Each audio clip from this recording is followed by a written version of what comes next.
तो हम लोगों ने यहां पर 2 क्वेश्चंस देखे डायमेंशंस के, और इसमें हम लोग अब आते हैं तीसरे नंबर के क्वेश्चन पर। देखो जो पीछे का है, जो कुछ हम लोग पढ़ चुके हैं, तो अगर इसमें किसी ने बाद में ज्वाइन किया है तो उसके पास 2 तरीके हैं।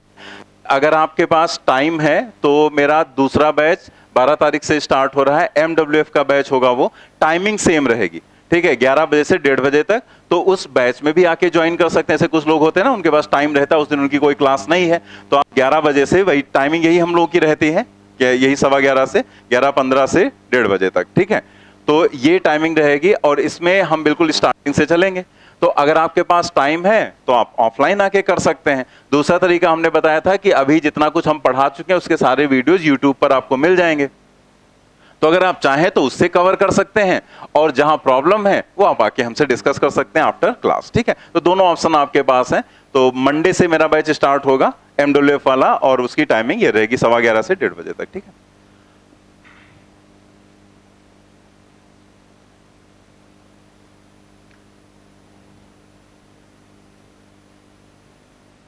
क्या क्वेश्चन करना है?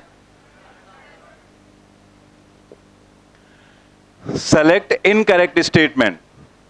जब भी एग्जाम में कोई भी क्वेश्चन करो, अगर इनकरेक्ट पूछा गया हो तो पहले इनकरेक्ट को मार्क कर लो, क्योंकि ज्यादातर क्वेश्चंस में क्या करते हो, करेक्ट ऑप्शन ढूंढते हैं। तो यही होता है एग्जाम में, ऊपर भूल गए इनकरेक्ट, और नीचे पढ़ा, पहले ऑप्शन करेक्ट लिखा, दिख गया और आपने उसको उठा के टिक कर दिया, ठीक है। फिर वहां तो भूल गए क्या करना था, बाहर निकलते तब कहते हाय राम क्या कर रहे हैं हम, ठीक है।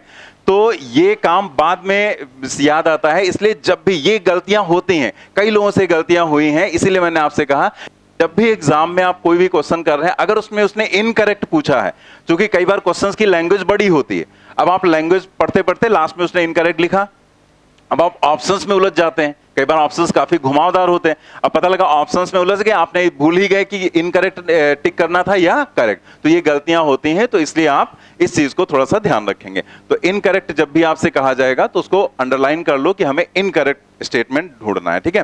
तो अब जरा देखते हैं, अ डायमेंशन लेस क्वांटिटी में हैव अ यूनिट, सही है या गलत? सही है ना।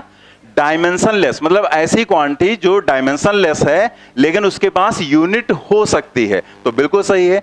जैसे एग्जांपल क्या बताया गया था, एंगुलर डिस्प्लेसमेंट बताया गया था ना। एंगुलर डिस्प्लेसमेंट के पास क्या होती, यूनिट होती है रेडियन, लेकिन उसकी कोई डायमेंशन नहीं होती। तो ये तो करेक्ट है ना, हमें इनकरेक्ट देखना है। दूसरा देखते हैं, a unitless quantity never has a non zero dimension. ये करेक्ट है या इनकरेक्ट है? करेक्ट ना। क्या कहा है उसने, यूनिटलेस क्वांटिटी मतलब ऐसी क्वांटिटी जिसके पास यूनिट ही नहीं है। Never has a non zero, उसके पास कभी भी नॉन जीरो डायमेंशंस नहीं होंगी। मतलब नॉन जीरो डायमेंशंस ना होने का मतलब हमेशा जीरो डायमेंशंस होंगी, उसका यही तो मतलब निकलेगा। नॉन जीरो ना होने का मतलब क्या हुआ, जीरो।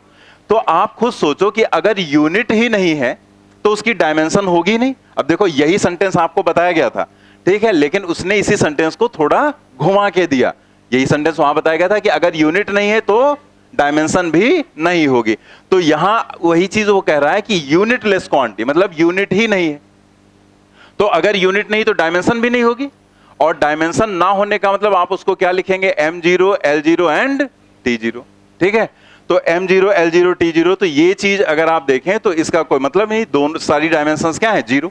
मतलब ना तो M में कोई है, ना L में है, ना ही कोई डायमेंशन वहां पर T में है। तो वही चीज उसने कहा है, अ यूनिटलेस क्वांटिटी मतलब ऐसी क्वांटिटी जिसके पास कोई यूनिट नहीं है। Never has a non zero dimension मतलब उसके पास कभी नॉन जीरो डायमेंशन नहीं होगी, तो हमेशा कैसे होगी, जीरो। बिल्कुल सही है कि जब यूनिट नहीं तो डायमेंशन नहीं, बस उसी सेंटेंस को उसने घुमा के दिया। अ डायमेंशनली इनकरेक्ट इक्वेशन में भी करेक्ट, ठीक है।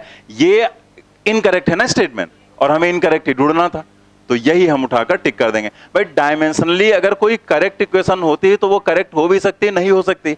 अगर इनकरेक्ट है तब 100% इनकरेक्ट होगी, हम लोगों ने पीछे डिस्कस किया था। और डायमेंशनली करेक्ट इक्वेशन में भी इनकरेक्ट, ये भी सही है। तो थर्ड ऑप्शन यहां पर आपको टिक करना था, ठीक है।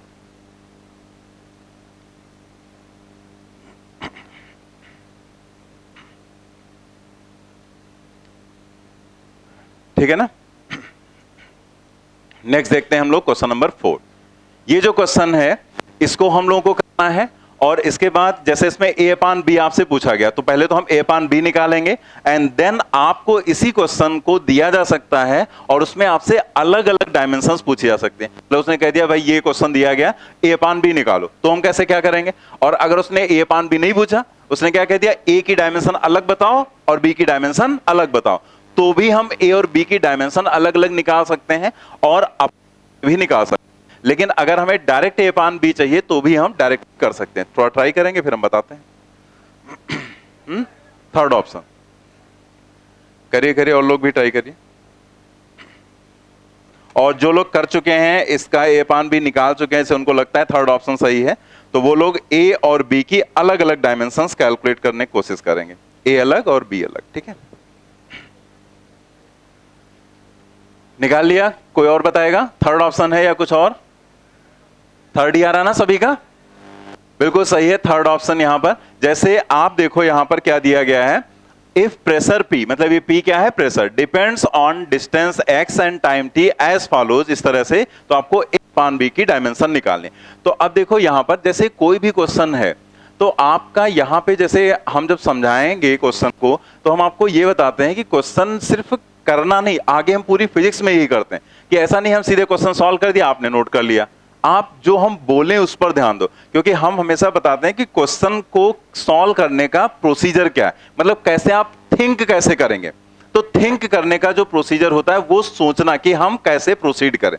ठीक है, ये इस पर आप ध्यान देना। जैसे ये मैंने पहले लिख लिया कि हमने लिख लिया यहां पर P is equal to a minus t square divided by b x. ठीक है, अब जैसे हमें a अपान b चाहिए तो हमें ये सोचना है, एक तो हम सीधे सीधे ये सोचेंगे भाई a निकाल लेंगे, b निकाल लेंगे, डिवाइड कर देंगे, a अपान b मिल जाएगा, बात भी सही है, उसमें कोई प्रॉब्लम थोड़े है।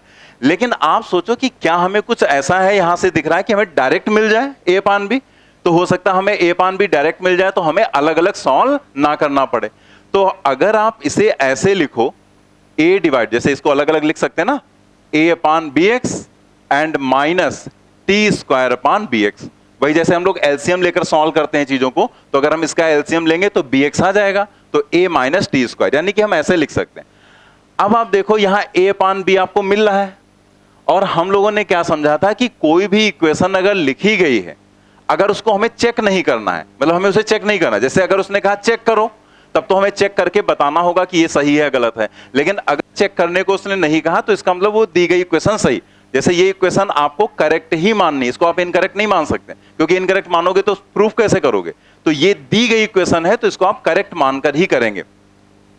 ये बात समझ में आ गई ना, कि जैसे आपको ये दिमाग में आएगा कि हमें कैसे पता चला कि ये करेक्ट है, तो उसने आपसे चेक करने को थोड़े कहा है। अब उसने चेक करने को जब नहीं कहा है तो उसने आपको कोई इक्वेशन दे दी, तो आपका इसका मतलब है कि उसने जो दिया है वो आपको सही दिया है। ठीक है, जो भी उसने दिया आपको उसे चेक नहीं करना। अगर स्पेशली उसने कहा इसे चेक करो, वो भी क्वेश्चन में आएगा अभी, तो आपको चेक करना है उसे। ठीक है, तो यहां पर हमें चेक नहीं करना। अब आप देखो इसमें a अपान b डायरेक्ट मिल रहा है, हम लोगों ने क्या समझा था, इक्वल के दोनों साइड की डायमेंशंस सेम, या प्लस या माइनस के दोनों साइड की डायमेंशन सेम।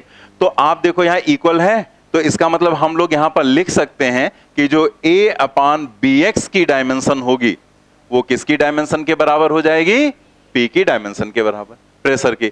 तो यहां से हमें डायरेक्ट दिखने लगा a upon b, a upon b क्या हो जाएगा, ये x इधर चला जाएगा, तो यहां पर क्या आ जाएगा P एंड x।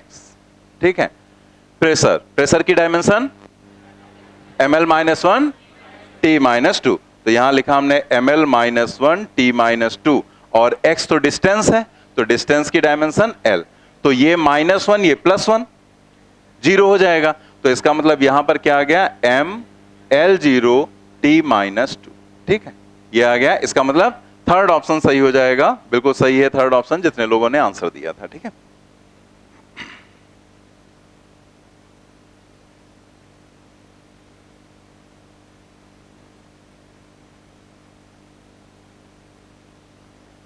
अलग अलग निकाला आपने इसे, एक ही डायमेंशन क्या आएगी अलग, अगर आपने निकाला है, हमने कहा था ना अलग अलग भी आपको निकालना, एक ही डायमेंशन टी स्क्वायर रहेगा, और बी की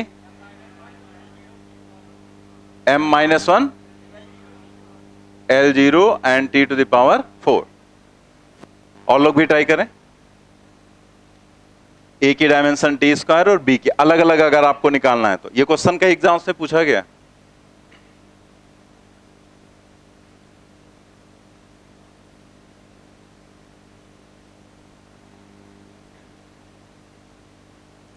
ये नोट कर लेना आपने।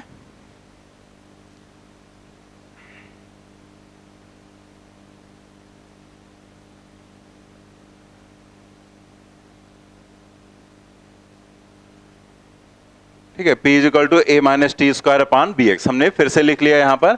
अब आपको यहां पर देखना है कि डायमेंशन ए की क्या हो जाएगी और बी की अलग अलग बताना है। ठीक है, तो आप देखो जैसे जब हम डायमेंशंस की बात करते हैं तो हमें पता है कि अगर किसी चीज को सब्ट्रैक्ट किया गया है, जैसे अगर आप ऐसे लिख दो यहां पर a is equal to t square तो गलत हो जाएगा, क्योंकि हम a is equal to t square नहीं लिख सकते हैं। लेकिन अगर हम यहां पर लिख दें dimensions of a is equal to dimensions of T square, तो क्या ये गलत है? नहीं, ये बिल्कुल सही है, क्योंकि डायमेंशन वाइज तो दोनों बराबर ही होंगे ना। अगर ये सेकंड स्क्वायर होगा तो ये भी सेकंड स्क्वायर होगा, तभी आप उसको सब्ट्रैक्ट कर पाएंगे। ठीक है, तो इसका मतलब डायमेंशन वाइज ये दोनों बराबर हैं। तो इस बेसिस पर इसकी डायमेंशन तो हो गई क्या? T square. अब आपको निकालना है यहां पर b की डायमेंशन। तो जैसे इक्वेशंस होती हैं, b की वैल्यू निकालना है आपको, तो b इधर ले गए, तो b हमने इधर रखा और p को हम नीचे ले आएंगे, तो a minus t square divided by p into x हो जाएगा। अब आप यहां पर b की डायमेंशन लिखेंगे तो इसकी डायमेंशन आपको लिखनी है a minus t square. a minus t square की डायमेंशन क्या होगी? टी स्क्वायर ही। हमने क्या कहा था कि अगर सेकंड से सेकंड सब्ट्रैक्ट करेंगे तो सेकंड ही आएगा, मीटर से मीटर सब्ट्रैक्ट करेंगे तो मीटर ही आएगा। इसका मतलब अगर आप a की डायमेंशन टी स्क्वायर है, t की भी डायमेंशन वही होगी, तो a माइनस टी स्क्वायर की भी डायमेंशन वही होगी। हमने क्या कहा था कि डायमेंशंस जब हम बात करते हैं तो हम कैंसिल नहीं करते। जैसे अगर हम यहां पर ऐसे लिख दें t माइनस टी, ठीक है, तो आप जीरो नहीं लिखेंगे। आप जीरो लिख देंगे गलत हो जाएगा, क्योंकि हम डायमेंशंस को सब्ट्रैक्ट कर रहे हैं, तो हम जीरो नहीं लिखेंगे बल्कि क्या लिखेंगे? टी, कि सेकंड से हम सेकंड घटा रहे हैं तो सेकंड ही आएगा, क्योंकि हम यहां न्यूमेरिकल वैल्यूज की बात नहीं करते हैं। नॉर्मली जैसे कहीं होता कि दोनों टाइम बराबर होते टी माइनस टी, तो हम क्या लिखते? जीरो। तो वहां हम न्यूमेरिकल की बात करते हैं कि हम 5 सेकंड में से 5 सेकंड घटाएंगे तो जीरो ही तो बचेगा अगर दोनों टाइम सेम। लेकिन यहां हम डायमेंशंस की बात कर रहे हैं, ना कि उनकी न्यूमेरिकल वैल्यू की, तो इसीलिए t माइनस टी करके हम जीरो नहीं लिखेंगे बल्कि वो t ही रहेगा। ठीक है, तो अब यहां पर देखें कि a माइनस टी स्क्वायर है तो क्या हो जाएगा? T square. और नीचे यहां पर अगर आप देखें तो प्रेशर की dimension ml minus 1 t minus 2 और x की डायमेंशन l हो जाएगी। ठीक है, अब आप इसे सॉल्व करके लिख लेंगे। तो जैसे ये l तो कैंसिल ही हो जाएगा, ये -1 है +1 तो एक तरह से जीरो हो जाएगा वो, और m जाएगा ऊपर तो क्या हो जाएगा? m-1, और l जो नहीं है उसको आप चाहे तो ना लिखें, और अगर लिखना चाहे तो उसको आप जीरो लिख सकते हैं। ठीक है, और t ऊपर जाएगा तो हो जाएगा 4, तो यहां हो जाएगा t टू द पावर 4। ठीक है,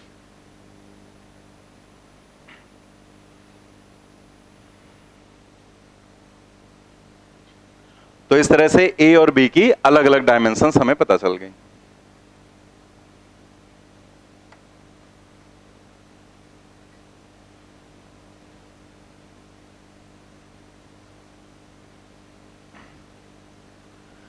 ये जो l टू द पावर 0 लिखा जाता है, ठीक है, तो जैसे कोई भी नंबर अगर लिखा गया है तो उसकी अगर पावर 0 लिख देंगे तो उसकी वैल्यू क्या होती है? 1। जैसे ये आप नोट में लिख भी लेंगे अपना, ठीक है, नोट में a टू द पावर 0 अगर लिखा हुआ है तो इसकी वैल्यू क्या होगी? 1। ठीक है, लेकिन जो यहां पर कंडीशन है वो ये है कि a is not equal to 0, लेकिन a 0 नहीं होना चाहिए। मतलब a कुछ भी हो, बस वो 0 नहीं होना चाहिए। 0 बिल्कुल अलग ही टाइप का नंबर होता है। जैसे अगर हम आपसे यहां पर कहें कि 2 डिवाइडेड बाई 2, तो क्या लिखेंगे? 1, मतलब सेम नंबर को डिवाइड करते हैं। अगर हम यहां पर लिखें 1 डिवाइडेड बाई 0, क्या लिखेंगे? 0, इनफाइनाइट। ठीक है, इनफाइनाइट लिखते हैं, 0 नहीं। 1/2/2 जैसे सेम नंबर है तो 1 लिखते हैं, 1/0 लिखते हैं तो इनफाइनाइट लिखते हैं। अगर हम 0/0 लिखें तो क्या लिखेंगे? हाँ, इनफाइनाइट। कुछ लोग नॉट डिफाइंड, और कोई 1 नहीं लिखेंगे। ये अनडिफाइंड होता है, मतलब ये डिफाइंड ही नहीं होता है 0/0। इसको इनफाइनाइट भी नहीं लिख सकते हैं, 0 भी नहीं लिख सकते और 1, ठीक है ना। मतलब चाहे इसको आप, कुछ लोग इनफाइनाइट सोचते हैं कि जैसे यहां पर 1/0 किया तो इनफाइनाइट है, तो यहां भी 0 से डिवाइड करेंगे तो इनफाइनाइट, लेकिन नहीं।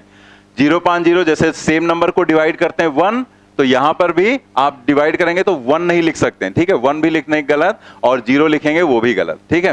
ये इनडिटर्मिनेट फॉर्म है, मतलब ये डिफाइंड नहीं है, ठीक है। तो यहां पर ये जो 0/0 है इसका कोई मतलब नहीं है, ठीक है। ये अभी भी क्वेश्चन मार्क है। जो इसकी वैल्यू निकालेगा उसको नोबेल प्राइज मिलेगा, ट्राई कर सकते हो, ठीक है। तो ये जो यहां पर है, तो ये तो सही है, ये सही है, लेकिन ये जो है यहां पर इसका कोई मतलब नहीं। तो ऐसे बहुत सारे फॉर्म होते हैं। तो जैसे उसी में एक फॉर्म ये भी होता है 0⁻0। तो 0 की कोई भी नंबर एक ही जगह लिख दो, 1 2 3 4 एनीथिंग लिख दो, कुछ भी लिख दो, L M जो भी लिखना है, लेकिन बस जो चीज यहां लिख रहे हैं वो 0 नहीं होना चाहिए, क्योंकि अगर 0⁻0 हो गया तो ये इनडिटर्मिनेट फॉर्म हो जाएगी, ये क्वेश्चन मार्क हो गया, ठीक है। तो यहां पर इसकी कोई वैल्यू नहीं है। तो इस तरह से रहता है। तो ये तो मैंने ऐसे बता दिया, आप ये वाला पॉइंट ध्यान रखेंगे कि किसी की पावर 0 आप लिखना है तो उसका मतलब हो जाता है 1, ठीक है। चलिए अगले क्वेश्चन पर आ जाते हैं हम लोग। इसको नोट कर लेना अपना साइड में कहीं पर।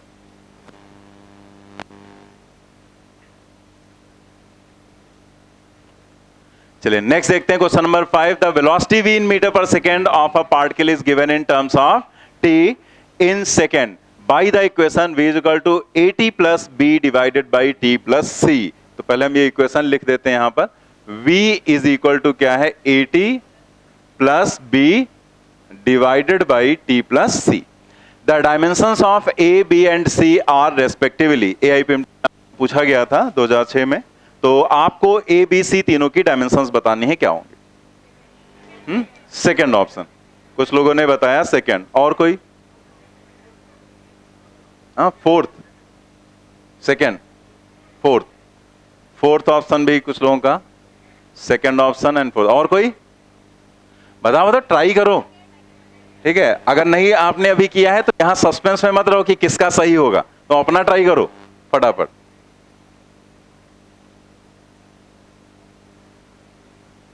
जैसे ही कोई भी क्वेश्चन सामने आए तुरंत स्टार्ट करो उसको करना। जो तुम्हें सही गलत जो कुछ समझ में आ रहा है उसको करना है तुम्हें बस, ठीक है। और एफर्ट करो, ठीक है। ये नहीं कि ऐसे बैठे रहेंगे, एफर्ट करना रहेगा, सीखना रहेगा, करना रहेगा, और टेस्ट में अच्छा परफॉर्म भी करना पड़ेगा, क्योंकि नंबर जाएंगे तुम्हारे पापा के पास।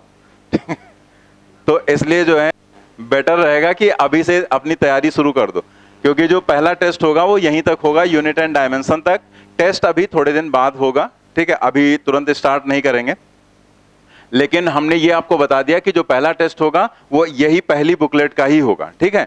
और हम ट्यूसडे से नेक्स्ट बुकलेट स्टार्ट हो जाएगी, जो मोशन इन वन डायमेंशन, वहां से एक्चुअल में हम लोग फिजिक्स क्या है वहां से समझेंगे।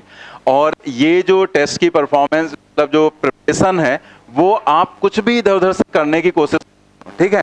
आप जस्ट फोकस रखो सिर्फ असाइनमेंट पर, इसके सेल्फ इवैल्यूएशन कर लो, और आप जो है वो जो 35 ईयर 30 ईयर सबके पास रहता ही है, ठीक है। तो उसमें जो यूनिट एंड डायमेंशन के क्वेश्चंस है वो कर लो। एरर के क्वेश्चंस नहीं करने हैं, वो हमने आपको सब बता ही रखा, आप दोबारा नहीं बकवास करेंगे, ठीक है। और आपको यूनिट एंड डायमेंशन के क्वेश्चंस ही सिर्फ करने हैं, लेकिन उसमें भी ध्यान रखना है कि आप ये नहीं कि बैठ के मैग्नेटिक फील्ड की डायमेंशन निकाल रहे हैं, या उसमें लिख दिया उसने, बताइए आरसी की डायमेंशन क्या होगी, ठीक है। तो ये सब चीजें आपको नहीं करनी। आर रेजिस्टेंस होता है, सी कैपेसिटेंस होता है। तो जो चीजें हम आगे पढ़ेंगे वो उनकी डायमेंशंस आपको नहीं निकालनी, ठीक है, वो हम क्वेश्चंस में नहीं देंगे। हम वहां पर जिस तरह से हमने पढ़ाया है, जो क्वेश्चंस हैं जिस तरह से हम कराएंगे, उसी टाइप की चीजें आपके सामने आएंगी, चाहे वो ऑर्डर हो, सिग्निफिकेंट फिगर हो, लिस्ट काउंट हो, या फिर ये वाला टॉपिक रहेगा। तो इसमें जब आप यूनिट एंड डायमेंशन करेंगे प्रीवियस ईयर के क्वेश्चंस, तो इस तरह के क्वेश्चंस नहीं करेंगे कि मैग्नेटिक फ्लक्स की डायमेंशन निकाल रहे हैं या आरसी की डायमेंशन निकाल रहे हैं, ये नहीं करना है, क्योंकि ये तो सब हम लोग आगे पढ़ेंगे ही ना, ठीक है। तो जब पढ़ेंगे तो आपको पता चल जाएगा। अभी आपको नहीं पता है, आगे जब आप पढ़ेंगे, जब हम लोग चार्जिंग एंड डिस्चार्जिंग आप कैपेसिटर पढ़ेंगे, तो आपको पता चलेगा कि ये जो आरसी होता है ये एक्चुअल में टाइम कांस्टेंट होता है, और अगर ये टाइम कांस्टेंट है तो इसकी डायमेंशन निकालने की जरूरत नहीं, वो सीधे सीधे टी हो जाएगी। ठीक है, आपको कुछ करने की जरूरत नहीं। और ये क्वेश्चन शायद ही कोई एग्जाम बचा होगा जिसमें ये पूछा ना गया हो, लेकिन हमें अभी करना नहीं, क्योंकि ये सारी चीजें हम आगे सीखेंगे। तो इन सब चक्कर में नहीं पढ़ना है अभी, बस जो क्वेश्चंस टाइप से दिए जाएं जैसे हम करा रहे हैं वैसे क्वेश्चन जो उसमें होंगे उनको आप कर लेना। ठीक है, तो प्रीवियस ईयर साथ में निपटाते हुए चलना है। ठीक है, अभी जैसे कुछ लोगों ने हमें व्हाट्सएप पे किया था कि सर बुक बता दीजिए, तो हमने तो पहले लेक्चर में बता दिया था कि हम कोई बुक नहीं बताएंगे। ठीक है, आपको करना है, अब अपनी मर्जी से करो, आप सारी मार्केट की बुक खरीद डालो, कर एको नहीं पाओगे, इतना हमें पता है बस। तो हम इतना ही बता सकते हैं कि बुक करना तुम्हारे बस में है नहीं और तुम्हें रिक्वायरमेंट नहीं है। ठीक है, तुम्हें जितना चाहिए वो सब हम देंगे, यहां पर प्रोवाइड करेंगे, और इसलिए आपका काम सिर्फ और सिर्फ रिवीजन का रहेगा और प्लस सेल्फ इवैल्यूएशन का। तो हमने जो काम बताया वो एक बार हम फिर से आपको रिवाइज करा देते हैं कि हम क्या क्या हमने बताया था।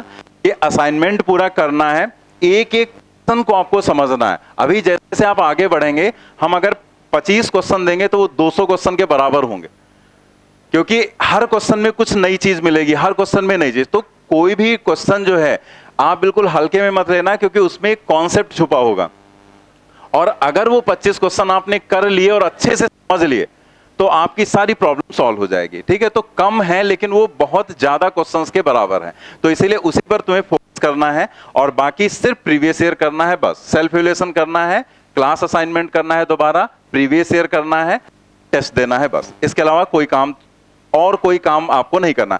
बाकी आप अगर करना चाहें, कुछ लोग ये सोचने लगते हैं कि नहीं सर तो मना कर रहे हैं अपना बचाव के लिए, क्योंकि हम क्वेश्चन करेंगे तो सर से पूछेंगे, सर का टाइम वेस्ट होगा। तो ऐसी कोई नहीं है। ठीक है, आपको क्वेश्चन करना है, आप कहीं से भी क्वेश्चन करो, किसी भी बुक से करो, किसी की भी पत्रिका करो, हमसे क्वेश्चंस पूछने आओगे हम आपको बता देंगे। ठीक है, हमारा उसमें कोई प्रॉब्लम नहीं है कि हम आपको ना बताएं, बता देंगे। लेकिन आपके लिए मैं ये भी बता दूं कि वो कोई भी काम आप स्टार्ट करेंगे लेकिन कर नहीं पाएंगे। ठीक है, थोड़े दिन तक टाइम वेस्ट करेंगे और फिर वो आपके लिए हेडेक ही बन जाएगा। तो छोड़ना तुम्हें है, लास्ट में तुम गिरोगे यहीं आकर असाइनमेंट पर। तो ये पहले से फिक्स के अलावा तुम कर कुछ नहीं पाओगे, क्योंकि समय टाइम होता है ना, कैलकुलेशन टाइम का है। तो वो कैलकुलेशन किसी दिन आपको बताएंगे कि क्यों नहीं कर पाएंगे। फिलहाल हम लोग आ जाते हैं क्वेश्चन पर। तो इसमें दो लोगों ने आंसर, कुछ लोगों ने आंसर दिया सेकंड, कुछ लोगों ने 4 दिया है। सेकंड वाला आंसर इसमें सही है। ठीक है, तो टेस्ट के लिए आप प्रिपरेशन अपना स्टार्ट कर दो, और जैसे ही होगा फिर डेट बता देंगे। लेकिन जिस दिन से टेस्ट स्टार्ट हो जाएगा फिर उसके बाद आपको कुछ सोचने की जरूरत नहीं है, हर 15 दो फिक्स हो जाएगा। ठीक है, फिर वो टेस्ट हमारे यहाँ बंद नहीं होते, बहुत रेयर कंडीशन में ही कभी टेस्ट पोस्टपोन होगा तो होगा, अदरवाइज नहीं होगा, वो हर 15 डेज बाद फिक्स रहेंगे। ठीक है, तो आपको सिलेबस पहले बता दिया जाता है और आप प्रिपरेशन अपना करते रहना उसके बाद। ठीक है, तो हम लोग यहाँ पर देख लेते हैं जिन लोगों का नहीं हुआ क्वेश्चन। देखो, पहले हम क्वेश्चन को डिटेल में बताएंगे और उसके बाद हम आपको बताएंगे कि शॉर्ट में बिना कुछ लिखे यहाँ पर कैसे आप सॉल्व कर सकते थे, बता सकते थे इसका आंसर। तो सबसे पहले हम देखें, जैसे हमें ये देखना है AT की डायमेंशन क्या हो जाएगी, A की डायमेंशन। तो हमें पता है इक्वल के दोनों साइड की डायमेंशन सेम, तो हमने यहां पर लिखा AT की जो डायमेंशन है वो V की डायमेंशन के बराबर हो जाएगी। ठीक है, और ये यहां से इंप्लाई करेगा कि जो A की डायमेंशन है वो फिर V डिवाइडेड बाई T की डायमेंशन के बराबर हो जाएगा। ठीक है, A की डायमेंशन V अपान T हो जाएगा। तो वेलोसिटी की डायमेंशन LT माइनस 1 और T हो गया T, तो यहां से एक तरह से क्या आ जाएगा LT माइनस 2, ये डायमेंशन हो जाएगी यहां पर। ठीक है, ये A की डायमेंशन हो गई। इसके बाद हम देखेंगे दूसरा टर्म, जैसे हमें B देखना है और C देखना है, तो C हमें सीधे पता चल जा रहा है, ये दोनों ऐड किए गए ना, तो क्या होगा T ही हो जाएगा। C और T दोनों सेम डायमेंशन के होंगे, तो dimension of C is equal to dimension of T is equal to T।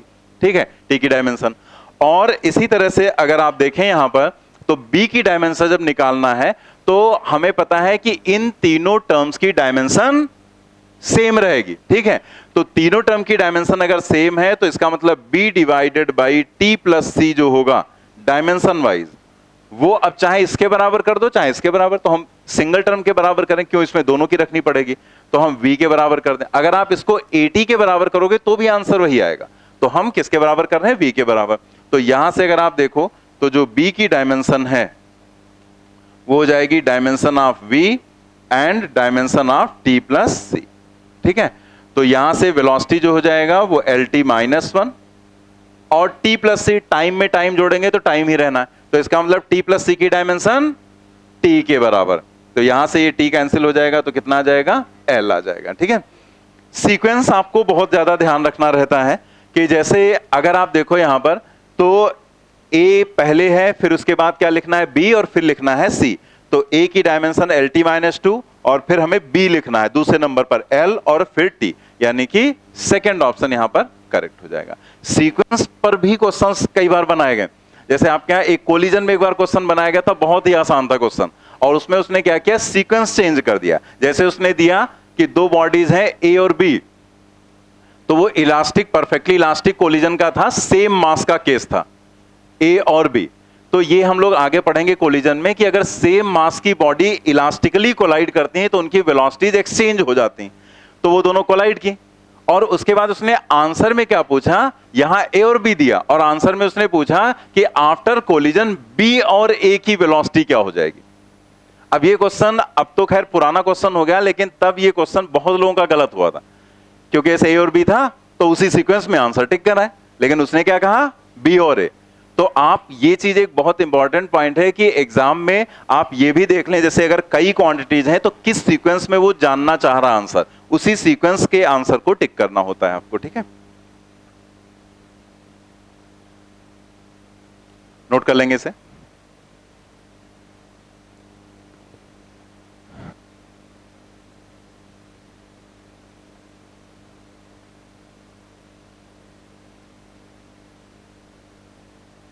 Note कर लिया आपने।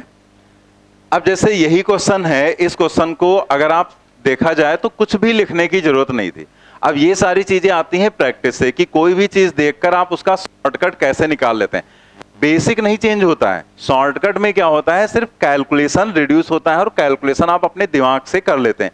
कुछ ऐसे केसेस क्वेश्चंस होते हैं जहां पर उसका एक शॉर्टकट मेथड होता है, कई बार ऐसी चीजें आती हैं तो वो भी हम बताएंगे, लेकिन यहां कोई शॉर्टकट हम नहीं बताने जा रहे हैं, हम सिर्फ आपको ये बताने जा रहे हैं कि ये सब लिखने की जरूरत नहीं थी। आप देखो यहां पर जैसे v is equal to AT plus ये देखा हमने, तो हमारे दिमाग में क्या आता है यहां पर कि अगर ये वेलोसिटी है तो ये वेलोसिटी होनी चाहिए, क्योंकि हर टर्म की डायमेंशन तो सेम होगी ना।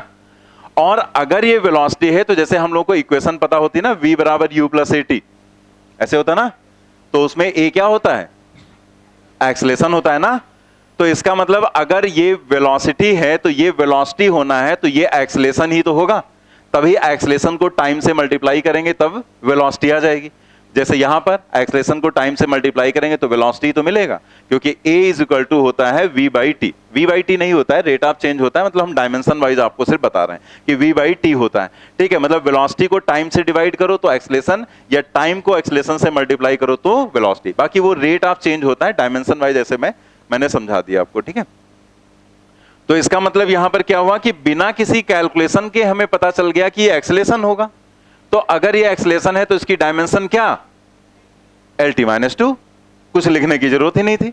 और ऐसे ही अगर आप देखो तो इसको वेलोसिटी बनाना है तो ये नीचे टाइम है तो टाइम में टाइम ही ऐड होगा, तो इसका सीधा मतलब है कि C की जो डायमेंशन होगी वो किसके बराबर, T की डायमेंशन हो जाएगी, क्योंकि ये T है, ऐड करेंगे सेम डायमेंशन। तो फिर अगर इस पूरी क्वांटिटी को हमें मीटर पर सेकंड बनाना है तो इसका मतलब B की डायमेंशन क्या होगी, L। ठीक है, तो ये हो गया मीटर पर सेकेंड, ये भी मीटर पर सेकेंड और ये भी मीटर पर सेकेंड। अब इस बेसिस पर ये हो गया LT माइनस 2 एक्सेलेरेशन, और ये मीटर होगा और नीचे का पार्ट क्या होगा, सेकेंड।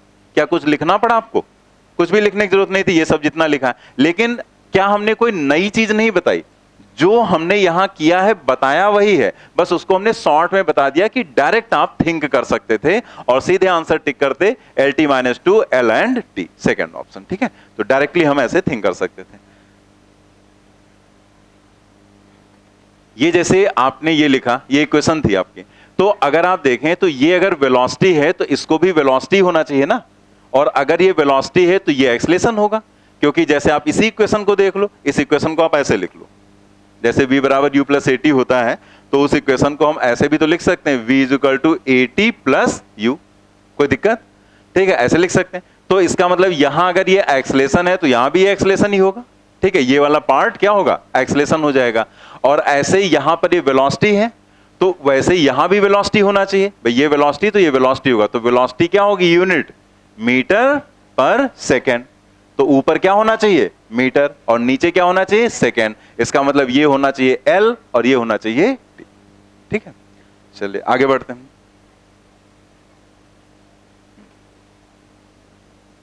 क्या सी का डायमेंशन टी, ये इसमें क्या समझाना है, नहीं ये तो जैसे हमने बताया था ना कि जैसे प्लस है कहीं तो प्लस के दोनों साइड की डायमेंशंस क्या होंगी, तो वही लिख दिया गया, प्लस के दोनों साइड की डायमेंशन सेम, ठीक है। आगे बढ़ते हैं हम लोग नेक्स्ट क्वेश्चन पर। क्या होगा, फर्स्ट ऑप्शन यहां पर हो जाएगा, the equation of state of some gases can be expressed as P plus A upon V square V minus B is equal to RT, where P is the pressure, V is the volume, T is the absolute temperature, A, B, R are constant, the dimensions of A are। तो यहां पर आपको A की dimension बतानी है क्या होगी। अब आपके सामने इक्वेशन तो लिखी ही है, तो आप देखो जैसे अगर हमने P में A अपान B स्क्वायर, जैसे यहां थोड़ा छोटा लिखा हुआ है, आप बुकलेट में देख सकते हैं कि P में ऐड किया गया है A अपान B स्क्वायर को, तो अगर P में इसको ऐड किया गया है तो दोनों क्या बताया, प्लस के दोनों साइड सेम डायमेंशंस होगी, यानी कि हम लिख सकते हैं यहां पर A divided by V square का जो डायमेंशन होगा वो किसके बराबर हो जाएगा, P की डायमेंशन के बराबर, क्योंकि इन दोनों टर्म्स को ऐड किया गया है तो दोनों साइड में डायमेंशंस सेम होंगी, ठीक है। तो आप यहां देखो A इज इक्वल टू हम क्या लिखेंगे, P और इंटू V स्क्वायर, ठीक है। प्रेशर की डायमेंशन पता ही है, ml माइनस 1 T माइनस 2, और वॉल्यूम होता है L क्यूब, तो L क्यूब स्क्वायर। तो ये जो पावर्स हैं ये दोनों मल्टीप्लाई हो जाती हैं। ये चीजें आप थोड़ा थोड़ा बीच में बताते रहेंगे तो ध्यान रखना कि जैसे कहीं पर ऐसे लिखा हुआ है a to the power b और a to the power c, ठीक है, तो आप इसे कैसे लिखते हैं, a to the power b plus c। जैसे दोनों बेस सेम है, ऐसे कुछ भी लिखा हो सकता है यहां पर, तो जनरल फॉर्म में बता रहे हैं तो ऐसे हो जाएगा a to the power b plus c। लेकिन अगर लिखा हुआ है a टू द पावर, मान लिया कुछ और ले लेते हैं, m ले लेते हैं और पावर उसके ऊपर n, तो ये हो जाएगा a to the power m into n, ठीक है। मतलब आप ऐसे समझो कि जैसे हम लिखते हैं यहां पर a to the power 3 to the power 2, तो 3 प्लस 2 नहीं होगा, 3 इंटू 2 होगा, मल्टीप्लाई करेंगे तो ये क्या हो जाएगा a टू द पावर 6। यहां पर अगर 3 और 2 होता तो क्या होता, 3 प्लस 2 5, लेकिन ये और ये अलग अलग चीजें, ऐसे लिखा होगा तो इस तरह से लिखेंगे, ऐसे लिखा होगा तो मल्टीप्लाई करके लिखते हैं, ठीक है। तो कैलकुलेशन भी ध्यान रखें, जो जिन लोगों को अगर थोड़ा बहुत दिक्कत है मैं बताता चलूंगा। इसे सॉल्व कर लेते हैं, m l minus 1 t minus 2 ये हो गया, और ये हो गया, मल्टीप्लाई करेंगे तो l टू द पावर 6 हो जाएगा, ठीक है। 6 माइनस 1 दैट इज 5, तो ये आ जाएगा m l 5 t minus 2, ml 5 t minus 2, that means first option यहां पर करेक्ट हो।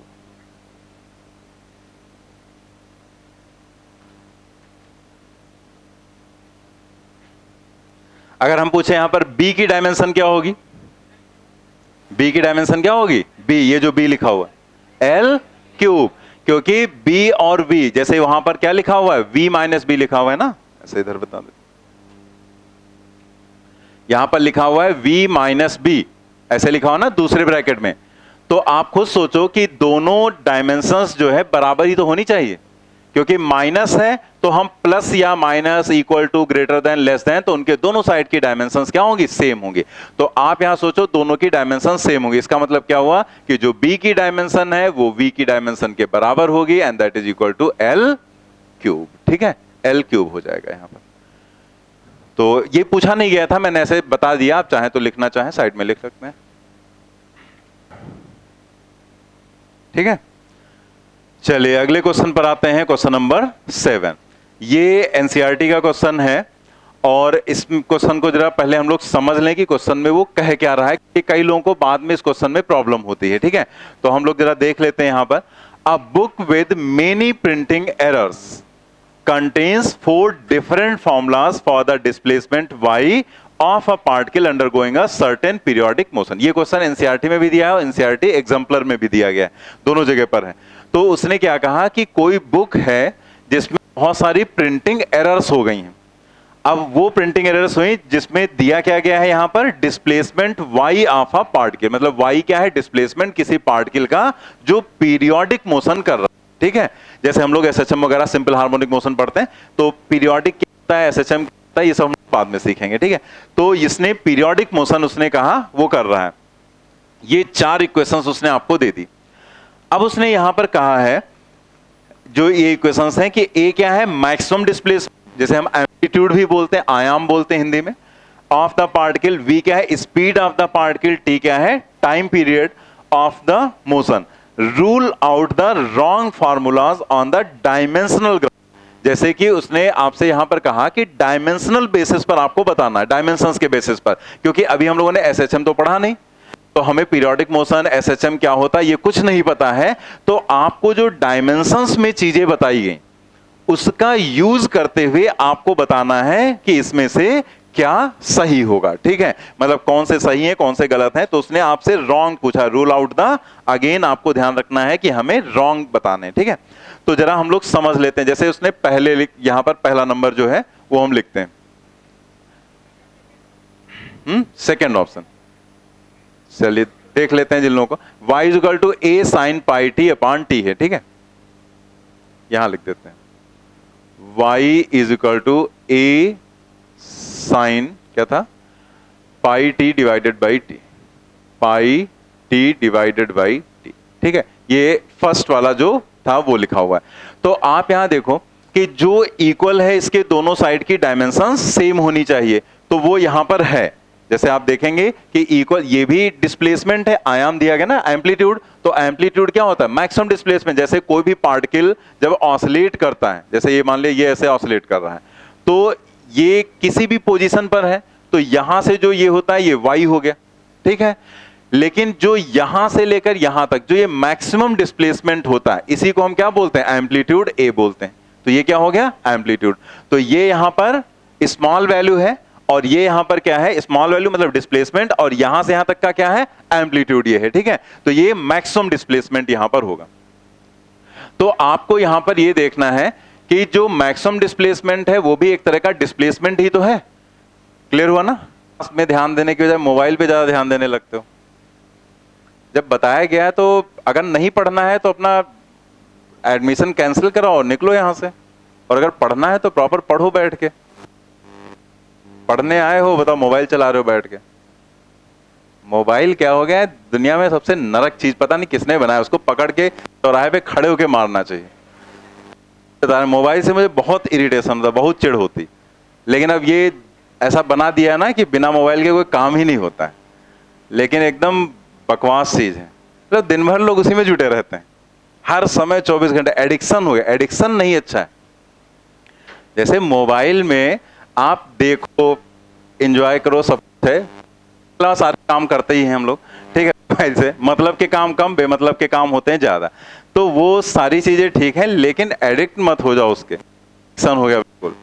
ऐसे रील्स देखने वाले, रील्स बनाने वाले, वही दिन भर वही ज्यादातर लोग रील्स देखते हैं, या तो रील बनाएंगे या रील देखेंगे, बस वही उसी पे जुटे रहते हैं। करते हो ना, अरे सब करते हैं, रील दिन भर वही रील है, उसी में गोते लगाते रहते हैं। वाह वाह वाह वाह, ठीक। अच्छा, बढ़िया चीज है वैसे। मतलब दिमाग खराब हो तो थोड़ी देर देखते रहो तो थोड़ा तो सही हो ही जाता है। लगता है कितने बाहर बेले लोग हैं, कितनी मेहनत बेचारे कर रहे हैं हमारे लिए, हम भी देख ही लेते हैं कुछ। अभी हम उस दिन देख रहे, मतलब अलग अलग, मतलब कहाँ से वो मतलब वो कहाँ से कॉन्सेंट्रेट करते हैं, हम तो वो भी देखते हैं।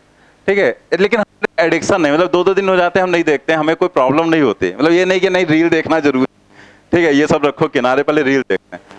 मतलब अलग अलग टाइप की चीजें वो इनोवेट करते हैं। शायरी, ऐसी ऐसी शायरी बनाते हैं, मतलब देख के सुन के मजा आ जाता है। अभी मैं देख रहा था 2-3 दिन पहले, तो एक सुना रहा था कि अर्ज किया है कि वो किसी का दिल नहीं तोड़ती, वो किसी का दिल नहीं तोड़ती। मैंने कई अलग अलग आईडी से आजमा, के देखा है। तो बड़ा इनोवेटिव लगा।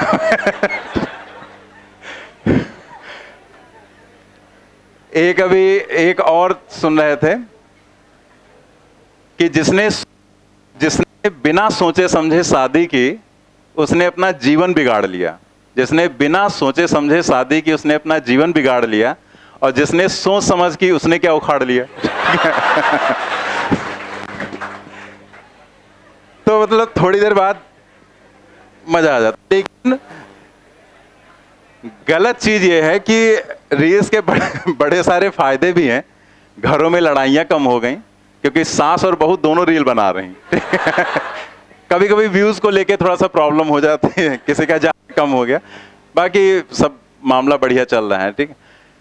लेकिन एडिक्ट होना किसी चीज का वो प्रॉब्लम वाली बात, ठीक है। एडिक्शन नहीं सही है कि आप दिन भर बैठ के देख रहे हैं, क्योंकि रील्स का मैंने ये भी देखा है कि फिर समय नहीं पता चलता है। गोते लगाते जा रहे हैं, लगाते जा रहे हैं, लगाते जा रहे हैं, नींद आ रही वो भी गायब हो जाती। सारी चीजें हमने क्रिएट मतलब देखी हैं ऑब्जर्व करके कि आपकी नींद आ रही हो, रील्स देखना शुरू कर दो, नींद गायब की तुम्हारी। और नींद नहीं आ रही है, फिजिक्स उठा लो। तुरंत नींद आ जाएगी। तो देखो ये सारी चीजें जो हैं अपना थोड़ा सा कंट्रोल रखो। क्लास, ठीक है, क्लास में बैठ के मोबाइल चलाओगे, मैंने बताया था ना, दूसरे का डिस्टर्बेंस, दूसरा डिस्टर्ब होगा। फिर आपका भी एक तरह से पढ़ने आए तो थोड़ा सा समय दो अपनी पढ़ाई को। बाकी सारी चीजें ठीक है, ये नहीं कहते हैं कि पढ़ाई में घुसे रहो। दिन भर पढ़ाई करना भी ठीक नहीं होता है, ठीक है, दिमाग खराब कर। तो एंजॉयमेंट जरूरी है, लेकिन क्लास में तो कम से कम, क्लास में नहीं, इतना तो छोड़ दो टाइम। तो पढ़ो भी और जो भी एंजॉय करना है करो, लेकिन लिमिटेड, क्योंकि बहुत कम टाइम रहता है। आपको खाली लगता है कि अभी तो गर्मी चल रही है, अभी बारिश आएगी, फिर जाड़ा आएगा, फिर गर्मी आएगी, फिर एग्जाम होगा। लेकिन अगर गिन के देखो तो टाइम मुश्किल से सब इधर काट पीट के 9 महीने का, 9 से 10 महीने का ही टाइम रहता है, ठीक है, उससे ज्यादा नहीं। जैसे अभी सेशन जल्दी स्टार्ट हो गया तो 10 मंथ मान लेते हैं हम लोग, ठीक है, कि 10 महीने का टाइम है आपके पास टोटल पढ़ने को। और इस 10 महीने में आपको फिजिक्स, केमिस्ट्री, बायोलॉजी 3 जगह अगर डिवाइड कर दो तो मतलब 1 महीने 10 दिन टाइम मिल रहा है, सॉरी 3 महीने 3 मंथ्स और 10 डेज। एक सब्जेक्ट को इतना टाइम मिल रहा है। 3 महीने का मतलब कितना हो गया, 90 दिन, ठीक है। तो टोटल 100 डेज है। 100 डेज एक मूवी भी आई थी शायद कोई। तो 100 डेज एक सब्जेक्ट को आपको देने हैं सिर्फ, और उस 100 डेज में आपको बहुत कुछ पढ़ना है। मतलब एक सब्जेक्ट पर इतना ही टाइम आपको देना है। और ऐसा नहीं कि डे लिखा है तो पूरा दिन का 24 घंटे दे रहे हैं। उस दिन में तुम कितना टाइम निकाल पाओगे उस पर्टिकुलर सब्जेक्ट के लिए, ठीक है। तो आप सोचो बहुत कम टाइम है, और उस बहुत कम टाइम में अगर आपने वेस्ट करना स्टार्ट कर दिया टाइम, तो फिर बहुत प्रॉब्लम हो जाएगी। तो कैलकुलेशन जो होती है वो हमें रियलिटी दिखाती है। खैर बाद में फिर कभी बात करेंगे रियल कैलकुलेशन पर, तो थोड़ा तो तुम्हें आइडिया लग ही गया होगा। चलिए हम लोग आ जाते हैं क्वेश्चन पर जो हम लोग डिस्कस कर रहे थे। y is equal to a sin pi t divided by t, ठीक है। तो हाँ, कहां 2 पाई,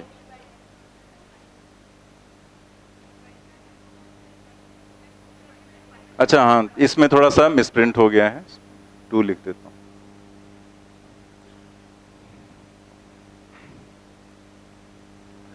y is equal to a sin 2 pi t divided by T.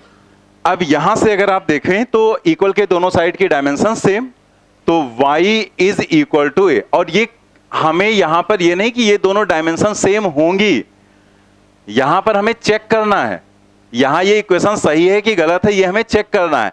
तो इक्वल के दोनों साइड की डायमेंशन सेम होनी चाहिए, जो कि यहां पर है कि y की डायमेंशन a की डायमेंशन के बराबर है, क्योंकि ये भी डिस्प्लेसमेंट है और ये भी डिस्प्लेसमेंट है।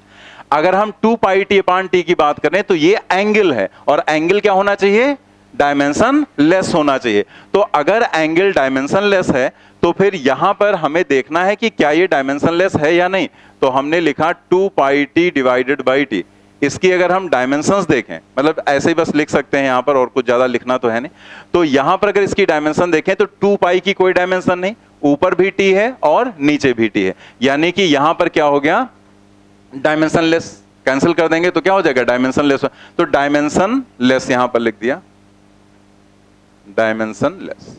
ठीक है, तो इसका मतलब क्या हुआ, यहां पर इक्वल के दोनों साइड की डायमेंशन सेम और जो एंगल है वो क्या है, डायमेंशन लेस। ठीक है, तो फिर इस कंडीशन में अगर आप देखें तो ये जो इक्वेशन है ये एकदम सही इक्वेशन है, मतलब इसमें कोई प्रॉब्लम नहीं है।